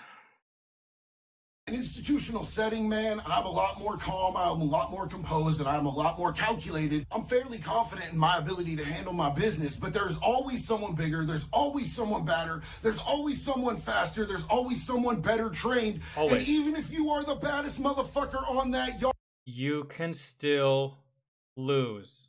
Prime example, Buster Douglas versus Mike Tyson. Any given day, your number can be called and you will get fucked up. I've won fights, I've lost fights. That's the way it happens. That's the way it is. Whenever I was younger, I was talking a whole bunch of shit and running off at the mouth at a bouncer when I was overseas in Europe. You know what he did? He knocked my ass to the goddamn ground with a right hook. And I was dazed and confused. I wasn't out. He didn't knock me out cold. I was dazed and confused. He even broke off one of my fucking molars. Right? So, talk shit. Go ahead, man. But it's just like, you gotta be prepared. And I was not prepared for that right hook, bro. But he hit me hard. Like, very hard.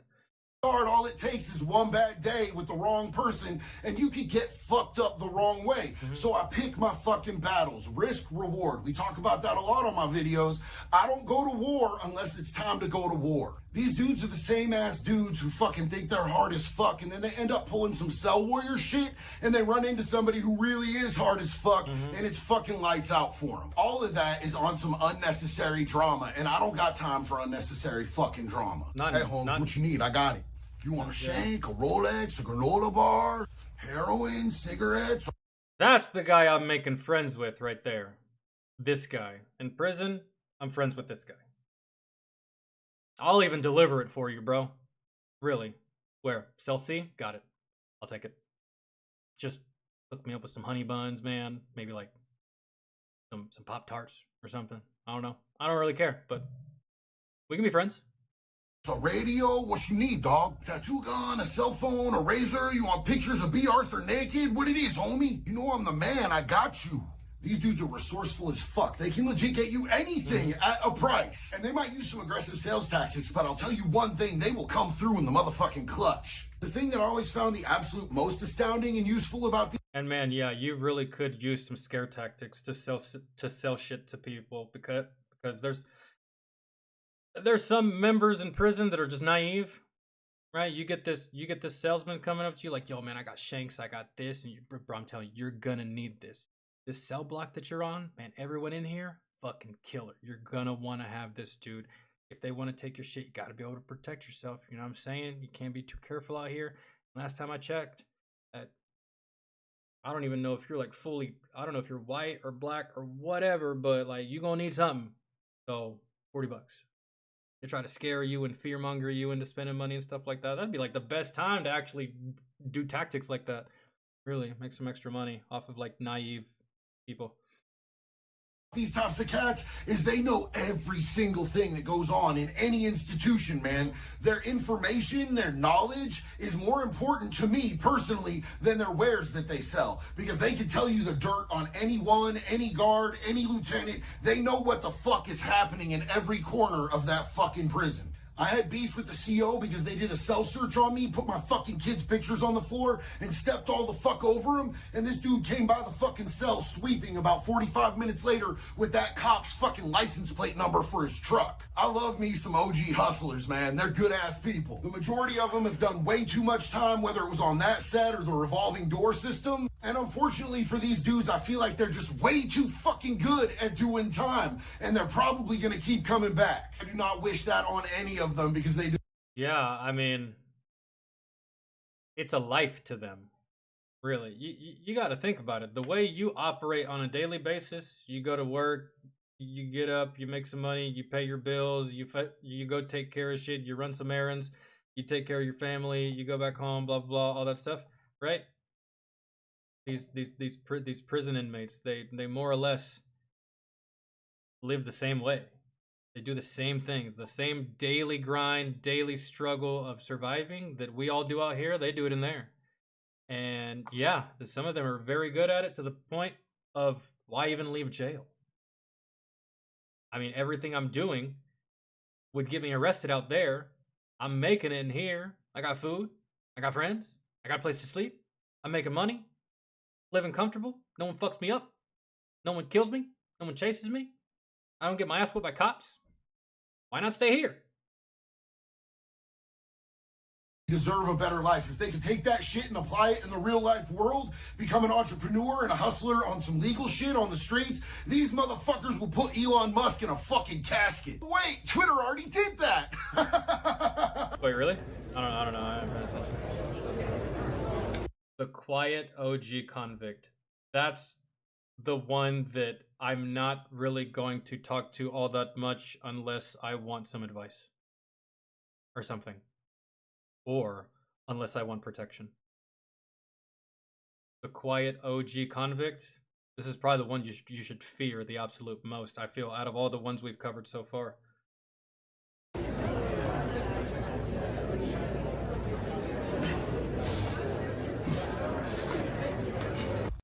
Pro football has gone international, guess. and the world's most fun and lively city should be next.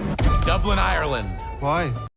Look, if you see an old dude who's fucking constantly quiet as fuck and he watches every single move that everybody makes on that fucking yard, all he ever does is fucking map out what everyone else is doing and work out, that dude is connected. That dude is about his shit. That dude is calculating. That dude is not the one you want to fuck with. No. These cats are sizing everyone and everything up at any given fucking moment. These motherfuckers know what time it is. They know what's about to pop off on the yard. They know 5 steps ahead of the fucking guards and every other fucking inmate on that fucking yard. That's a fucking convict right there. Yeah. Those are the type of dudes that are making the major fucking moves, and they know better than to fucking put that shit out on Front Street or try to make a fucking reputation for themselves. They don't deal in petty squabbles. They're the businessmen of, well, they're actually the CEOs of all this. They lay back in the cut where it's fucking safe, they don't draw attention to themselves, and they just do their fucking thing. But make no mistake, if somebody's getting real fucked up in that institution, they probably knew about it long beforehand if they weren't asked fucking permission. These motherfuckers are constantly working out because they're preparing for fucking war, because they know that eventually some shit is gonna pop off, whether it's a gang war, a fucking riot, or just them needing to fucking get off on someone. They ain't trying to fucking flex because they know they're hard as fuck. They don't need to run out the side of their neck because they're not worried about it. They'll handle it. And on top of that, bro, it's just like, you should know better. We say it all the time, right? And not just about prison inmates. We say this about people. It's always the quiet one. It's always the quiet ones, right? This is just like basic fucking knowledge for me, really. It's always you don't fuck with the quiet ones. If he's minding his business, bro, we're really, for what possible reason or purpose? Why? You know? So it's just like, I don't need to see this man's physique. I don't even need to know anything about him. The fact that he's just sitting there quiet, not bothering anyone, minding his own business, while simultaneously looking scary as shit, that should be enough to know. But you know, you're always gonna have that one dummy. You're always going to have that one dummy that's going to be like, you know what? I think I could take him. No. You can't. They'll handle it silently, and they're the most likely to get away with it. It was one of these real scary, ice-cold-ass OG motherfuckers who told me the most gangster-ass thing you can ever do in your life is get away with it, because then you can come back and you can keep doing it to them over and over again. Now, since then, I have come to my own conclusion that the hardest thing that I could fucking do, the most gangster thing that I could do, is turn my life around, take care of my fucking family, and be of service to others. But in the absolutely, because man, I forgot whose quote this is, but somebody said it. The hardest thing to do is the right thing to do. It's easy to commit crime. It's easy to pull the trigger on a gun. It's easy to fall into bad habits. It's easy to do all the wrong things. Hella easy. The harder thing to do is the right thing. Penitentiary life, he is 1000% right. And even harder than that, doing the right thing when no one's looking. Streets, he's 1000% right. I had to change up what I was doing, and I had to change everything so that I could end up somewhere different than the fucking pen or the fucking streets. And that's what I'm on today. And oddly enough, when I got into recovery, I met a lot of these types of dudes, man. The OG motherfuckers who got their way out too. And any... You know, man, a lot of you dudes that are in and out of jail, man, stuff like that. If you just changed up your mindset, just that, if you simply just changed up your mindset, you could probably get out of jail. You know, instead of saying fuck the police, you should say fuck jail. Really. You look at it like that, you may be able to do some things, man. You may be able to get out of that deficit that you've built for yourself with all this jail time. And just because you've done jail time, and it doesn't make you a terrible person. People make mistakes. People have gone to jail that never killed or raped or murdered or none of that stuff. They went to jail because they made a mistake. And not everyone in jail and or prison is a terrible person, bro. You can do 10, get out, and start doing good. But it's a mindset that you have to have. It's just not going to happen for you. And I'm sorry, but if you're going to rely on the prison system for your own recovery, man, you're not doing yourself any favors, and you're relying on the wrong thing. It's almost like relying on politicians to make your life better. You're relying on the wrong thing when you could just, put in the work yourself. Single one of them will tell you that it is the hardest fucking thing you're ever gonna do in your life. These motherfuckers are real as fuck. These motherfuckers are about respect. These motherfuckers are about handling their business. Yeah. They're about doing solid business. And that's why I feel like I would survive in prison, because I give respect. You got to get it you got to give it to get it. Really. And that's how I would be, really. Very respectful to just about anyone. Granted, I'm not going to let anyone fucking walk on me. If it comes time to fight, I'm going to throw hands. And if I lose, I lose. And if I win, I win. But yeah, that's how I would approach the whole ordeal. Try to make some friends. Show mutual respect, mutual shit like that, And they're about bettering themselves every single fucking day. So that was part one of different types of inmates. If y'all want more of these, if this is a hit, if this shit slaps, let me know in the comments, because I could definitely go for fucking miles on this subject. I've met a lot of different types of inmates, and some of these stereotypes are true as fuck. Other ones are just funny as fuck, but I guarantee you I have met 100 of each one of these types of dudes that was in this video today. So if you like this video, let me know. I can't believe you didn't talk about the sweet inmates. Come on, JD. You know what I'm talking about when I say that. The sweet ones. I can't believe you didn't bring that up, because every prison has them. You know what I'm talking about, bro. You ever seen the movie The Longest Yard? The cheerleaders? Those are the sweet ones. You didn't talk about those. And they exist.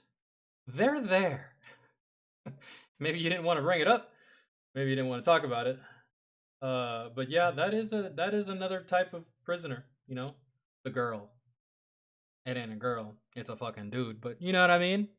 He gets turned into a girl. Maybe that's how he survives, is by giving up the booty. I guess, and those exist too, believe it or not. But is JD really 6'4"? That's like killing me. Like, anyways. You said there was a part 2. We might get to that. Let's check out the. Y'all want to watch this Angry Cops video about the CIA, FBI, and then maybe we get back to part 2 of that. Maybe. What if Deadpool was in The Boys? Well, it would no longer be called The Boys, and you'd probably end up firing most of your cast just to focus on Deadpool, because Deadpool is just a better character than any character on The Boys, and I love The Boys. But if you put Deadpool in The Boys, I really wouldn't give a fuck about The Boys. You know what I'm saying? Would it be cool? Sure, but I would no longer give a fuck about fucking Butcher. I would no longer give a fuck about Homelander. No longer give a fuck about Black Noir. None of that stuff. I would just care what Deadpool's doing. But if Deadpool was in The Boys, bro. Hey man, Black Noir would have some great adventures. Back when Black Noir spoke before he died. Black Noir used to speak, but just Edgar wouldn't let him. So yeah, Deadpool and Black Noir would have some dope ass adventures. Deadpool and Homelander would have some hilarious interactions because Deadpool is just as childish as that fucker, right?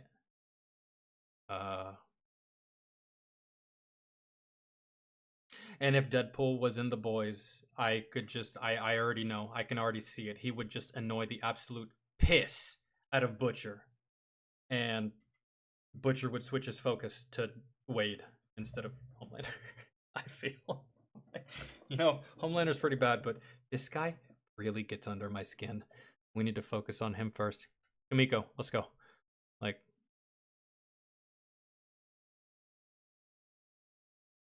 I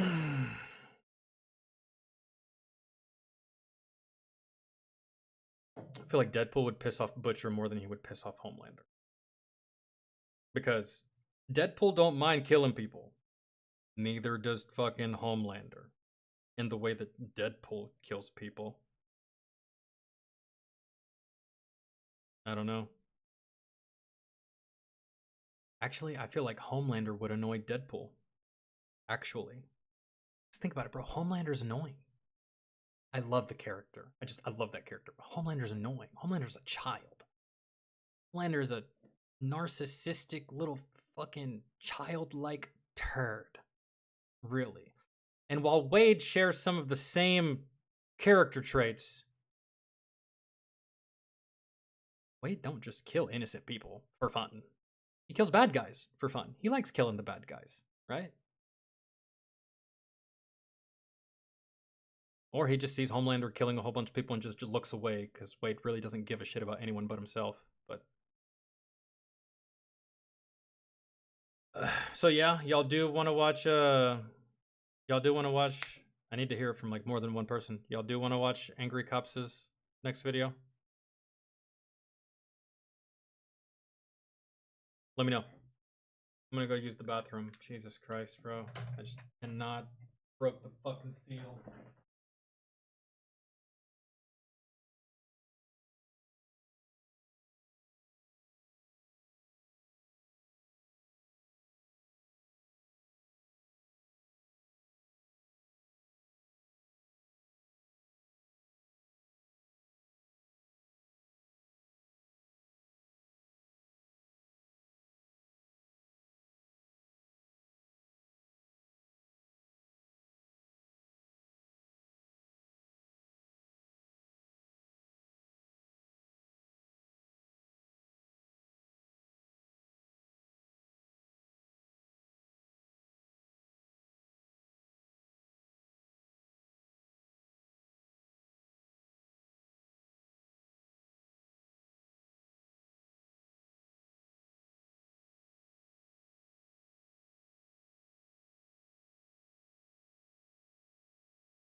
Let's do this, because I gotta go to the store.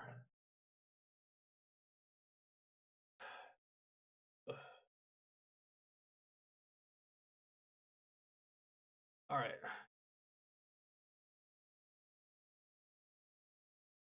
Previously on Angry Cops. This remark comes after two. Christ.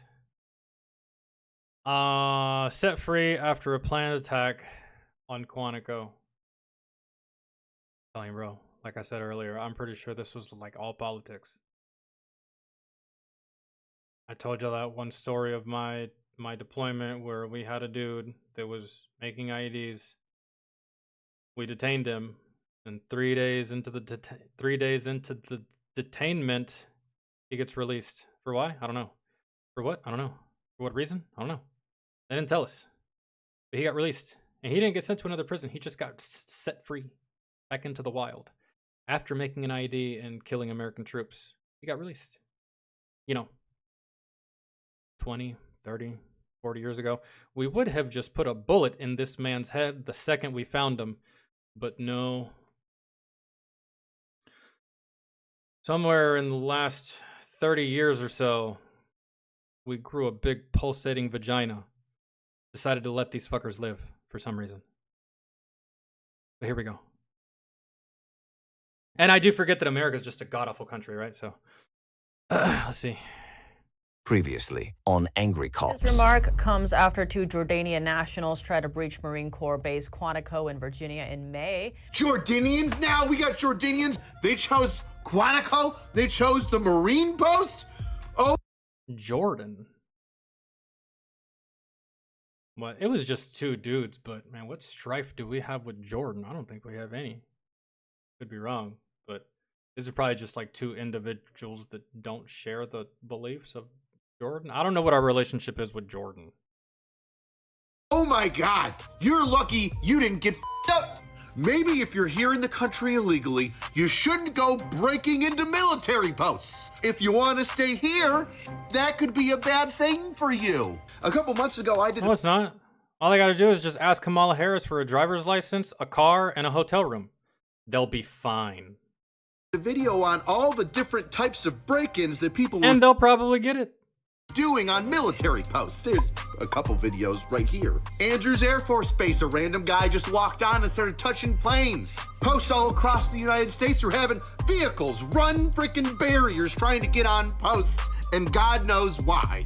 Well, I finally have an update for you for one of those stories. You see these two gems right here? Mm-hmm. These are the two guys that tried to break into Quantico. I've done tactical at Quantico. You know, the base that has like Marines, the FBI, and CIA training. Yeah, I know. I was training at Quantico. After being arrested in April, their court cases have come up and given us a little bit more. I just want to know the plan, really, to be honest. You try to break into Quantico.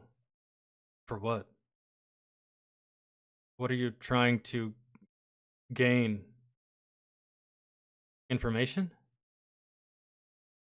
What was the plan after, let's say you break in successfully. What were you gonna do next? Did you bring any equipment with you? Were you gonna try to steal data? Steal files? Steal information? Did y'all bring like hard drives or computers or HDMI cords or Ethernet cables or anything like what was the plan? Were you gonna try to steal weapons? Were you just gonna try to hide out there and plan an attack during a training exercise? Because, you know, that place has a lot of training on it. And, like, well, I don't even know what the plan was. Like, what would you have done once you got in? Information, which is alarming to say the least. But before I break down this potential terrorist plot, a word from this video's sponsor. Age of Empires, just hearing that name. And we're back to learn about ISIS Light. Potentially, it could be Hamas Light or Hezbollah Light. Who are the guys in Yemen? There's just so many. Yeah, but it's just two dudes, though. I mean, just two guys. You could probably chalk this up to just like a couple of random extremists that have nothing to do with the country they hail from. Really. Made more sense during 9/11 because there was like fucking, like 8 of them bastards. Right? But many Islamic terrorist groups. It's just hard to keep track of them all. Now, before we didn't know the names of these guys, so let's introduce them. Islamic terrorist groups are sprouting up at a higher rate than fucking pronouns. It's crazy. Ourselves to the two main players in this game, Hassan Yusuf Hamdan and Mohamed Khair Debous. Dubois? Is he French? I don't think so. Now that we've got some faces. I'm sure they're both fantastic people. that are just victims of the awfulness that this country has committed on the world. To go with what happened. What did they do? Let's get a reminder going on. Well, they pulled up in a Can't tell that I'm being facetious. I'm laying it on pretty goddamn thick. box truck to get onto Quantico. Let's see, what kind of truck? Let's get a reminder going on. Well, they pulled up in a box truck to get onto Quantico. It had no markings on it whatsoever. And they get to the front gate and say, hey, we want to get on and go check out the post office here on post. We've got some Amazon packages we want to deliver. Well, the gate guards look at them and say, there's Mail doesn't go through a main gate. no Amazon markings on your bus here. And even if you did have the markings, man, I don't think that those... I've never seen one of those trucks go through a main gate at a military installation. I've been to a lot of military installations, and I've gone into a lot of them. I've waited in line at the gate to military installations. I've never seen an Amazon truck, FedEx truck, none of that shit.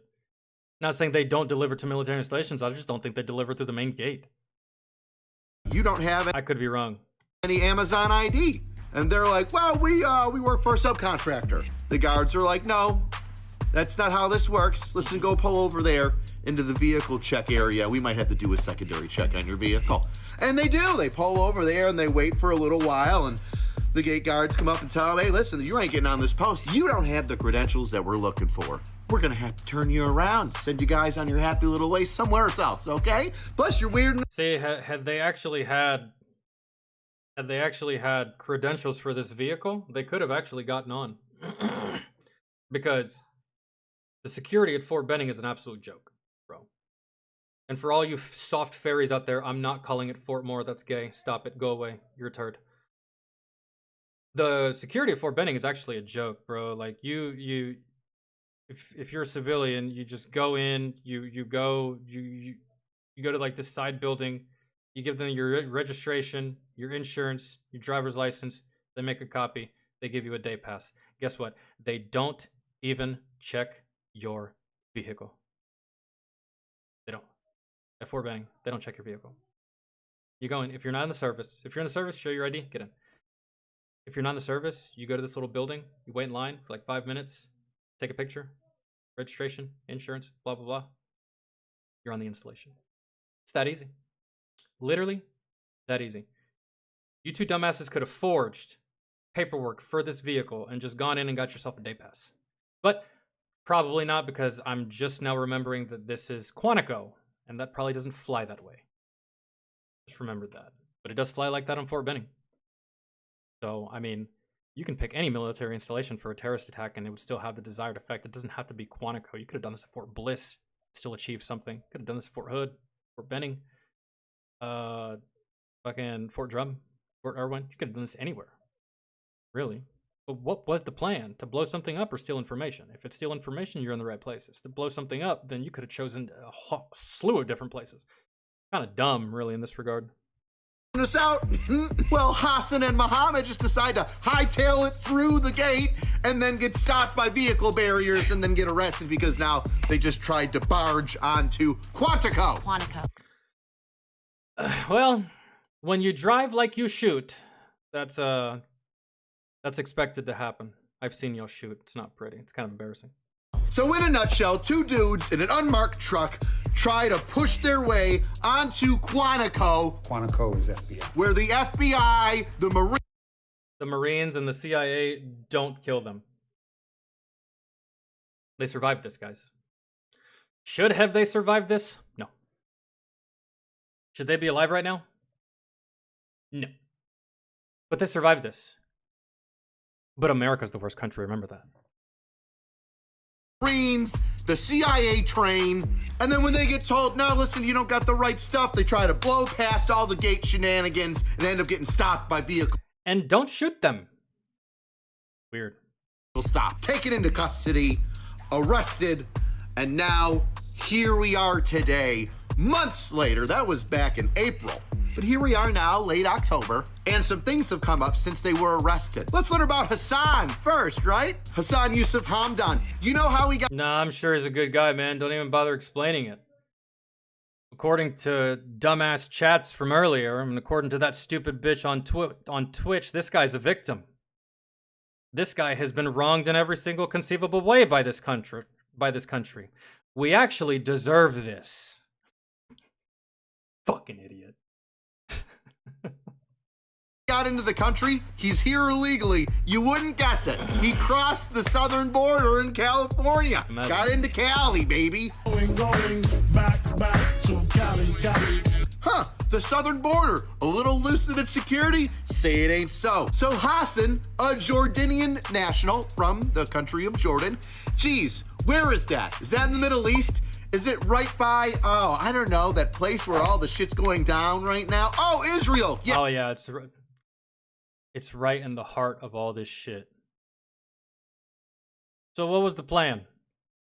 You break into Quantico and do what? Do you attack it? Do you try to steal information? What were you gonna do? But, I mean, because we're not even involved in this fucking conflict, bro. We're just sending aid. Really. But leave it to some fucking otherworldly soft fucking pussies to blame us and try to fight us when whatever you got going on is not even our fucking problem. We're giving aid to your next door neighbor and you're getting butthurt, I guess. I don't know. I don't know all of it, but yeah. Right here. That's the problem, I guess. It's not a problem for me. I could give a fuck about any of these countries. They really are inconsequential to me. Tomorrow, if these countries disappeared, I wouldn't feel bad. I wouldn't cry. I wouldn't even care. I would continue on with the rest of my day and continue eating Cheez-Its. Really. So, best case scenario for me is that both these countries just decimate each other and I can stop hearing about it. Yes, it's very close. Could it have? Because I don't give a shit.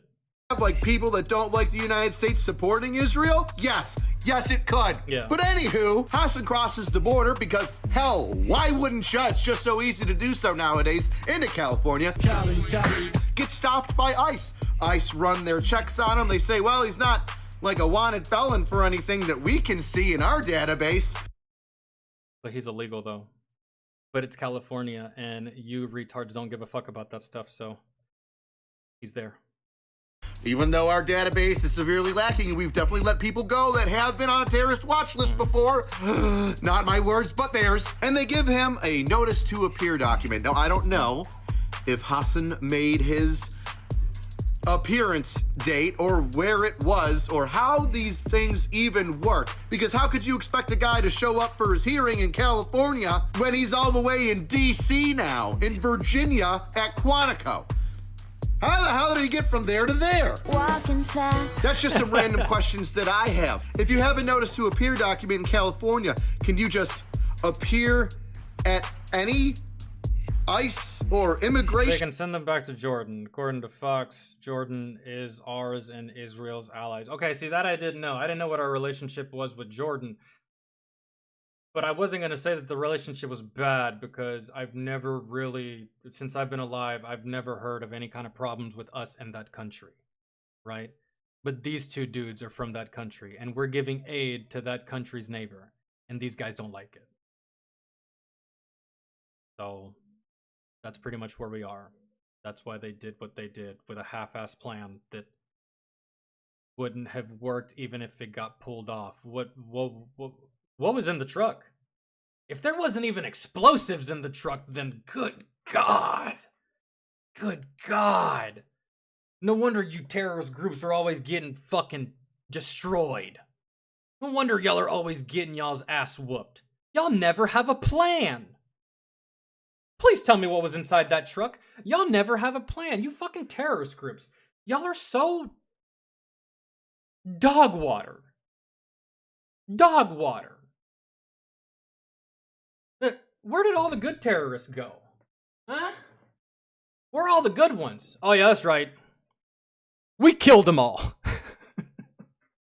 And now we're left with the JV. Out here doing dumb shit. Making your people look bad. Jesus. Yeah, you gotta be soldiers for the Lord, because you ain't actual soldiers. Your Lord has shit standards for soldiers. Yikes.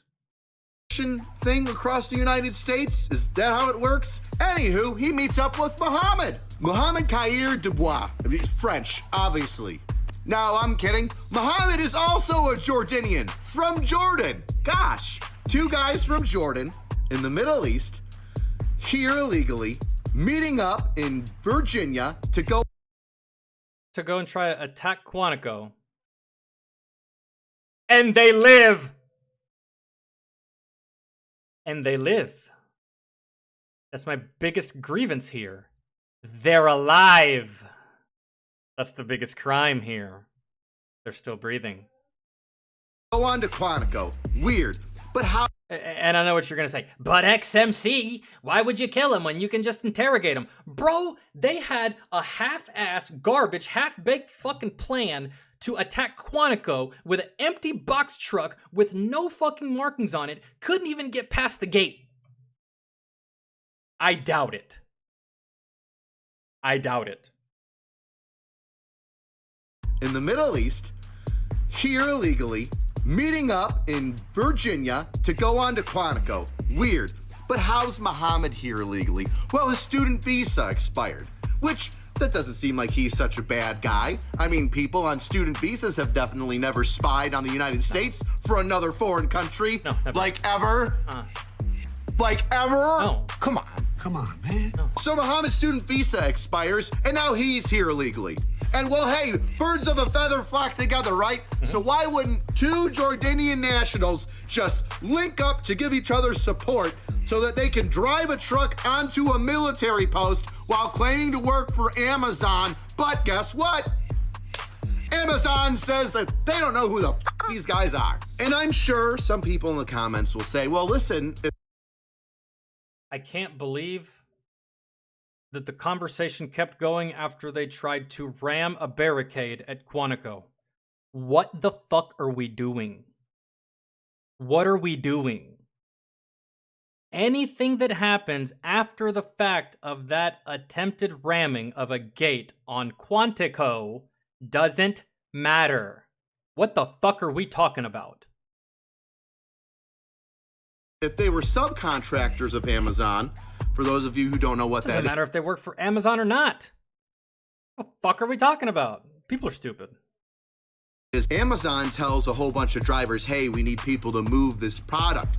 And so Amazon, big head Amazon moving all their products says, well, we need people below us. Boop, little contractors like you move it van and she moves it van and they move it van. And they're contracted from Amazon to ship stuff out. Well, then a subcontract would be mom and pop shops all below those ones, just skimmer scamming and sending things out. But Amazon says, I don't know you. Because if Amazon's here and the guys below Amazon have dummies do like breaking onto FBI posts, well, Amazon's gonna talk to the guys that are directly underneath them. And Amazon still hasn't figured that shit out. Now, I'm sure most people would say, wow, trying to break onto a military post, that's a big deal. Once they got arrested in April for this, they probably sat in jail for a long time or are in some sort of correctional facility specifically for immigration. An immigration correctional facility, you might say. Well, no. Immigration correctional facility? Or, and just hear me out here. Just hear me out, I'm spitballing. Or, save money on this correctional facility and just fucking deport them! What a dumbass idea.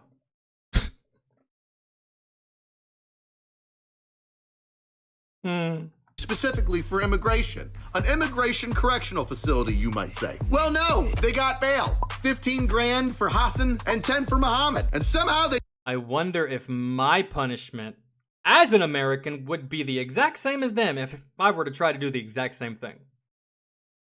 I doubt it. I'd probably get more time in jail. I would. I really would. But they're foreigners. Can't punish them. The woke goddamn Twitter mob will come for you if that happens.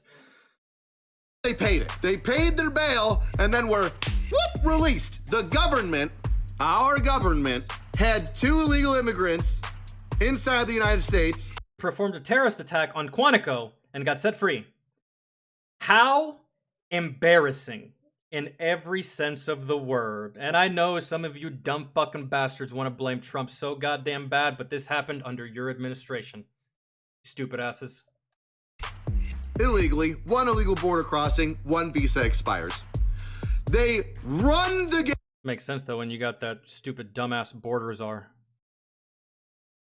Kamala Cunty Harris. At a military compound Quantico. where the Marines, the FBI, and CIA train with a bogus story. Oh, and let me remind you, just in case that you forgot. And they lived. They lived. Just in case it just like slipped your mind or something. And they give them bail, which they immediately make, post it, and then they're ghosted. So let's fast. I got in more trouble in my court-martial for doing 1,000% less than what these guys did. Strange. Forward to July. It's their first court hearing. They get charged with a misdemeanor. If you're an American, we're gonna butt fuck you with the entire book of the law. But if you're a foreigner, and we can't be seen being mean to you, so you're free to go. We don't want to look bad. We don't want people saying bad things about us and saying that we tortured you or something. We can't have that. Oh Lord. Public image and perception. Fucking stupid. Trespass on a military post, and then are told, hey, come on back in mid-September and we'll see what we can do about this. Well, that's why I waited to put this out. Mid-September is come and gone, and I don't even know if they made it to court. Well, it's California. It's California. Chances are California actually forgot that they were supposed to come back to court. Representation was in court, but I don't know if they were there in court with their representation, their attorneys, to figure out what they were gonna do. California's not gonna do anything, bro. They don't do anything to its own criminals. You think they're gonna do something to these guys? It's California. It's the biggest pussy of this country. They won't do anything, I don't think. Let's see. And honestly, I don't know what you would do with somebody here illegally that's broken the law other than send them back to wherever they came. Deportation. But no, instead we waste tax dollars to make a fucking building for them for incarceration purposes. I think that's retarded, but... So that they can reapply for citizenship or a visa, or make them start at point A so they can illegally cross the border and then do all that other shit again. That's the one that's really setting off some warning signals. Or, you know what? You know what would be even better? You said they're from Jordan, right? How about we just deport them? But deport them to a random country that's not Jordan. I like that idea. I like that idea. That would be fucking funny. That would be tra-la-la-la-la-la-la, tra-la-la-la-la, tra-la-la-la-la, tra-la-la-la-la. Get fucked. Deport them to the country that's not even theirs. That would be hilarity. Do it. You just drop them off. They're looking like fucking... They're looking like John Travolta. What was the movie? Pulp Fiction or whatever, where he's just like...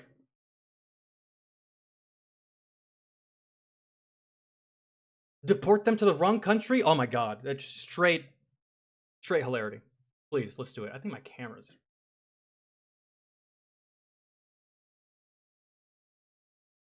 Okay, we good? I think. Hold on. Let me double check.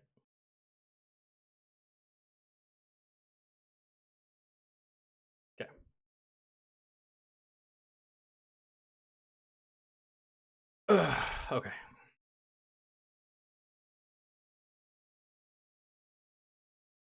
Sorry.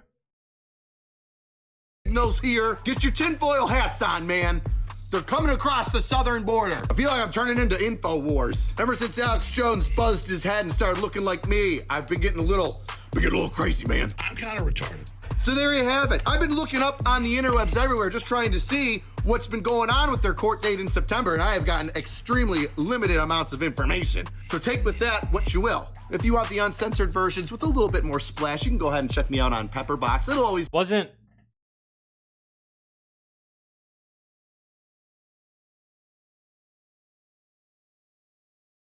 over the course of time, America has let go of dangerous people that they had in their custody for political purposes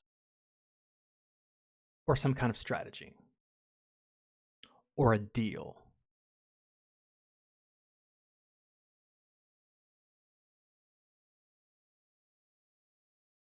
What do these guys bring to the table that another person that has been in custody of America and then set free? What does these two motherfuckers bring to the table that those other motherfuckers did?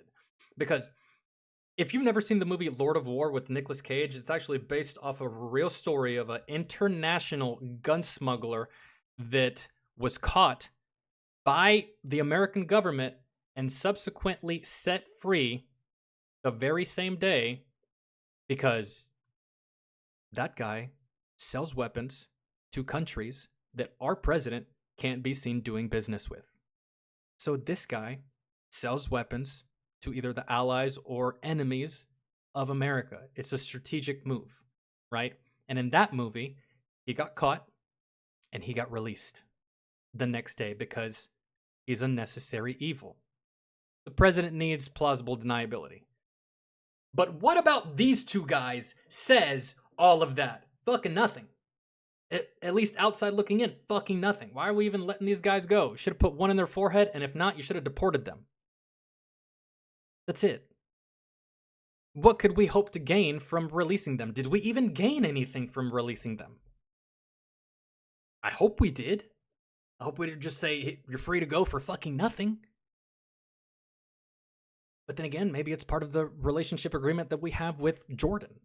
Maybe we're not allowed to keep their people like that, even if their people are a little bit over the edge like these two individuals. So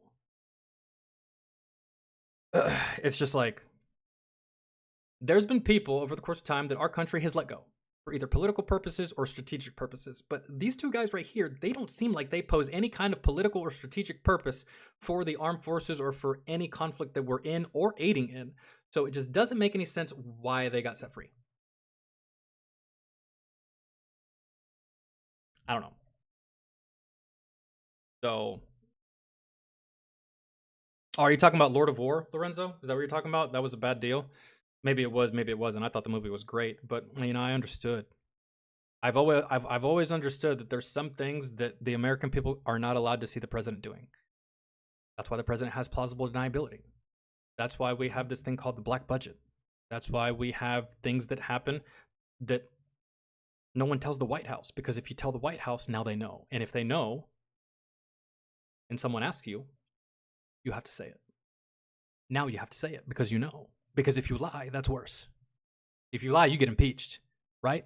So it's better to have someone do something on behalf of this country and you have no idea what the fuck it is. That way, when someone asks you about it, you can be like, oh no, I wasn't briefed on that. That wasn't the plans of this country. You might want to go talk to that individual. And guess what? That individual is bound to fucking secrecy. So you'll either never find this individual or they'll never tell you what you want to know. Plausible deniability, man. And we've seen it happen, but in this case, I don't think that's the case, bro. I just think the government's being dumb here.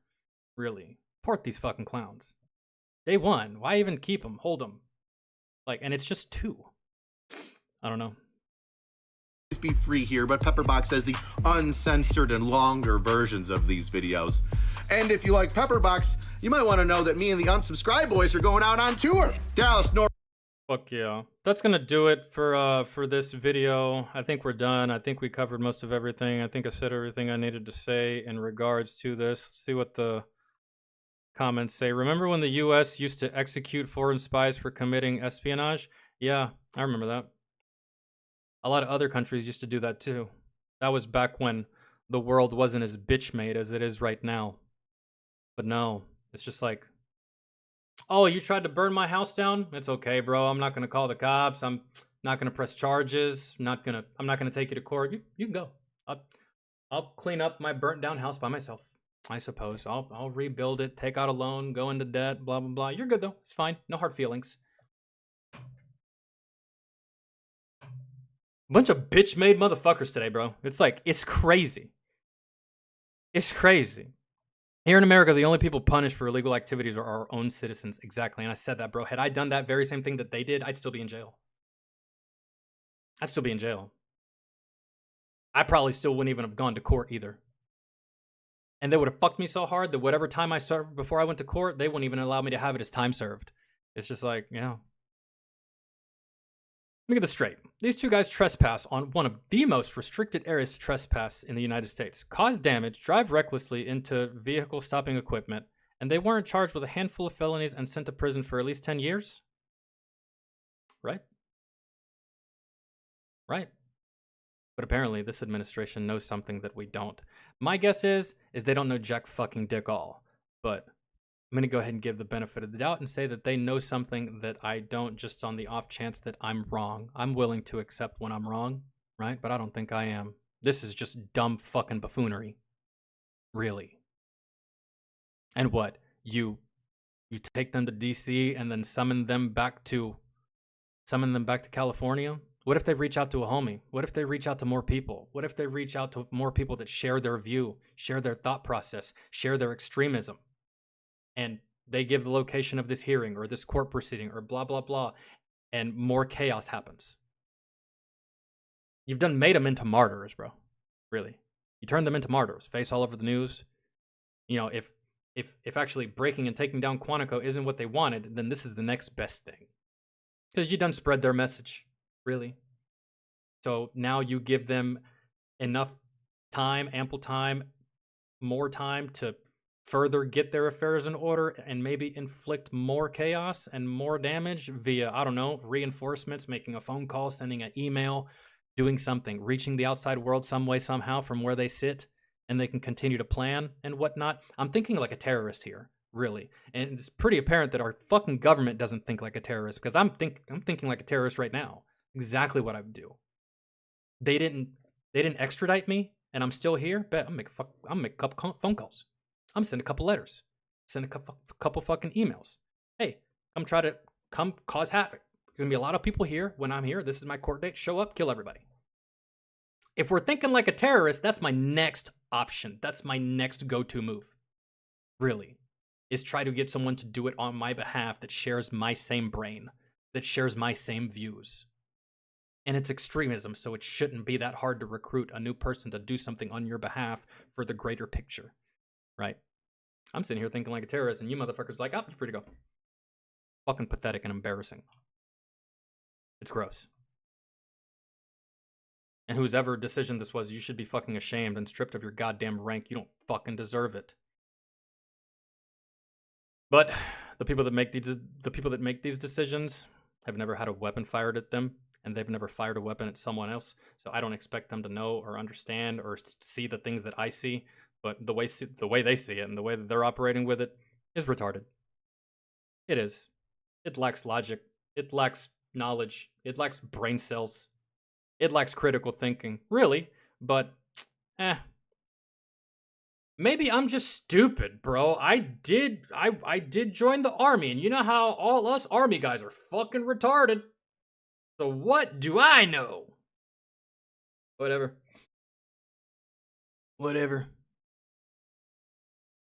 I'm just a fucking bigot that works for the patriarchy, bro. That's it. What do I know? What do I know at all about anything? Nothing. Don't take anything I say seriously. Because you'd be in danger of being smarter. And I know how much you dumb motherfuckers hate that. Y'all hate being smart. Anyways.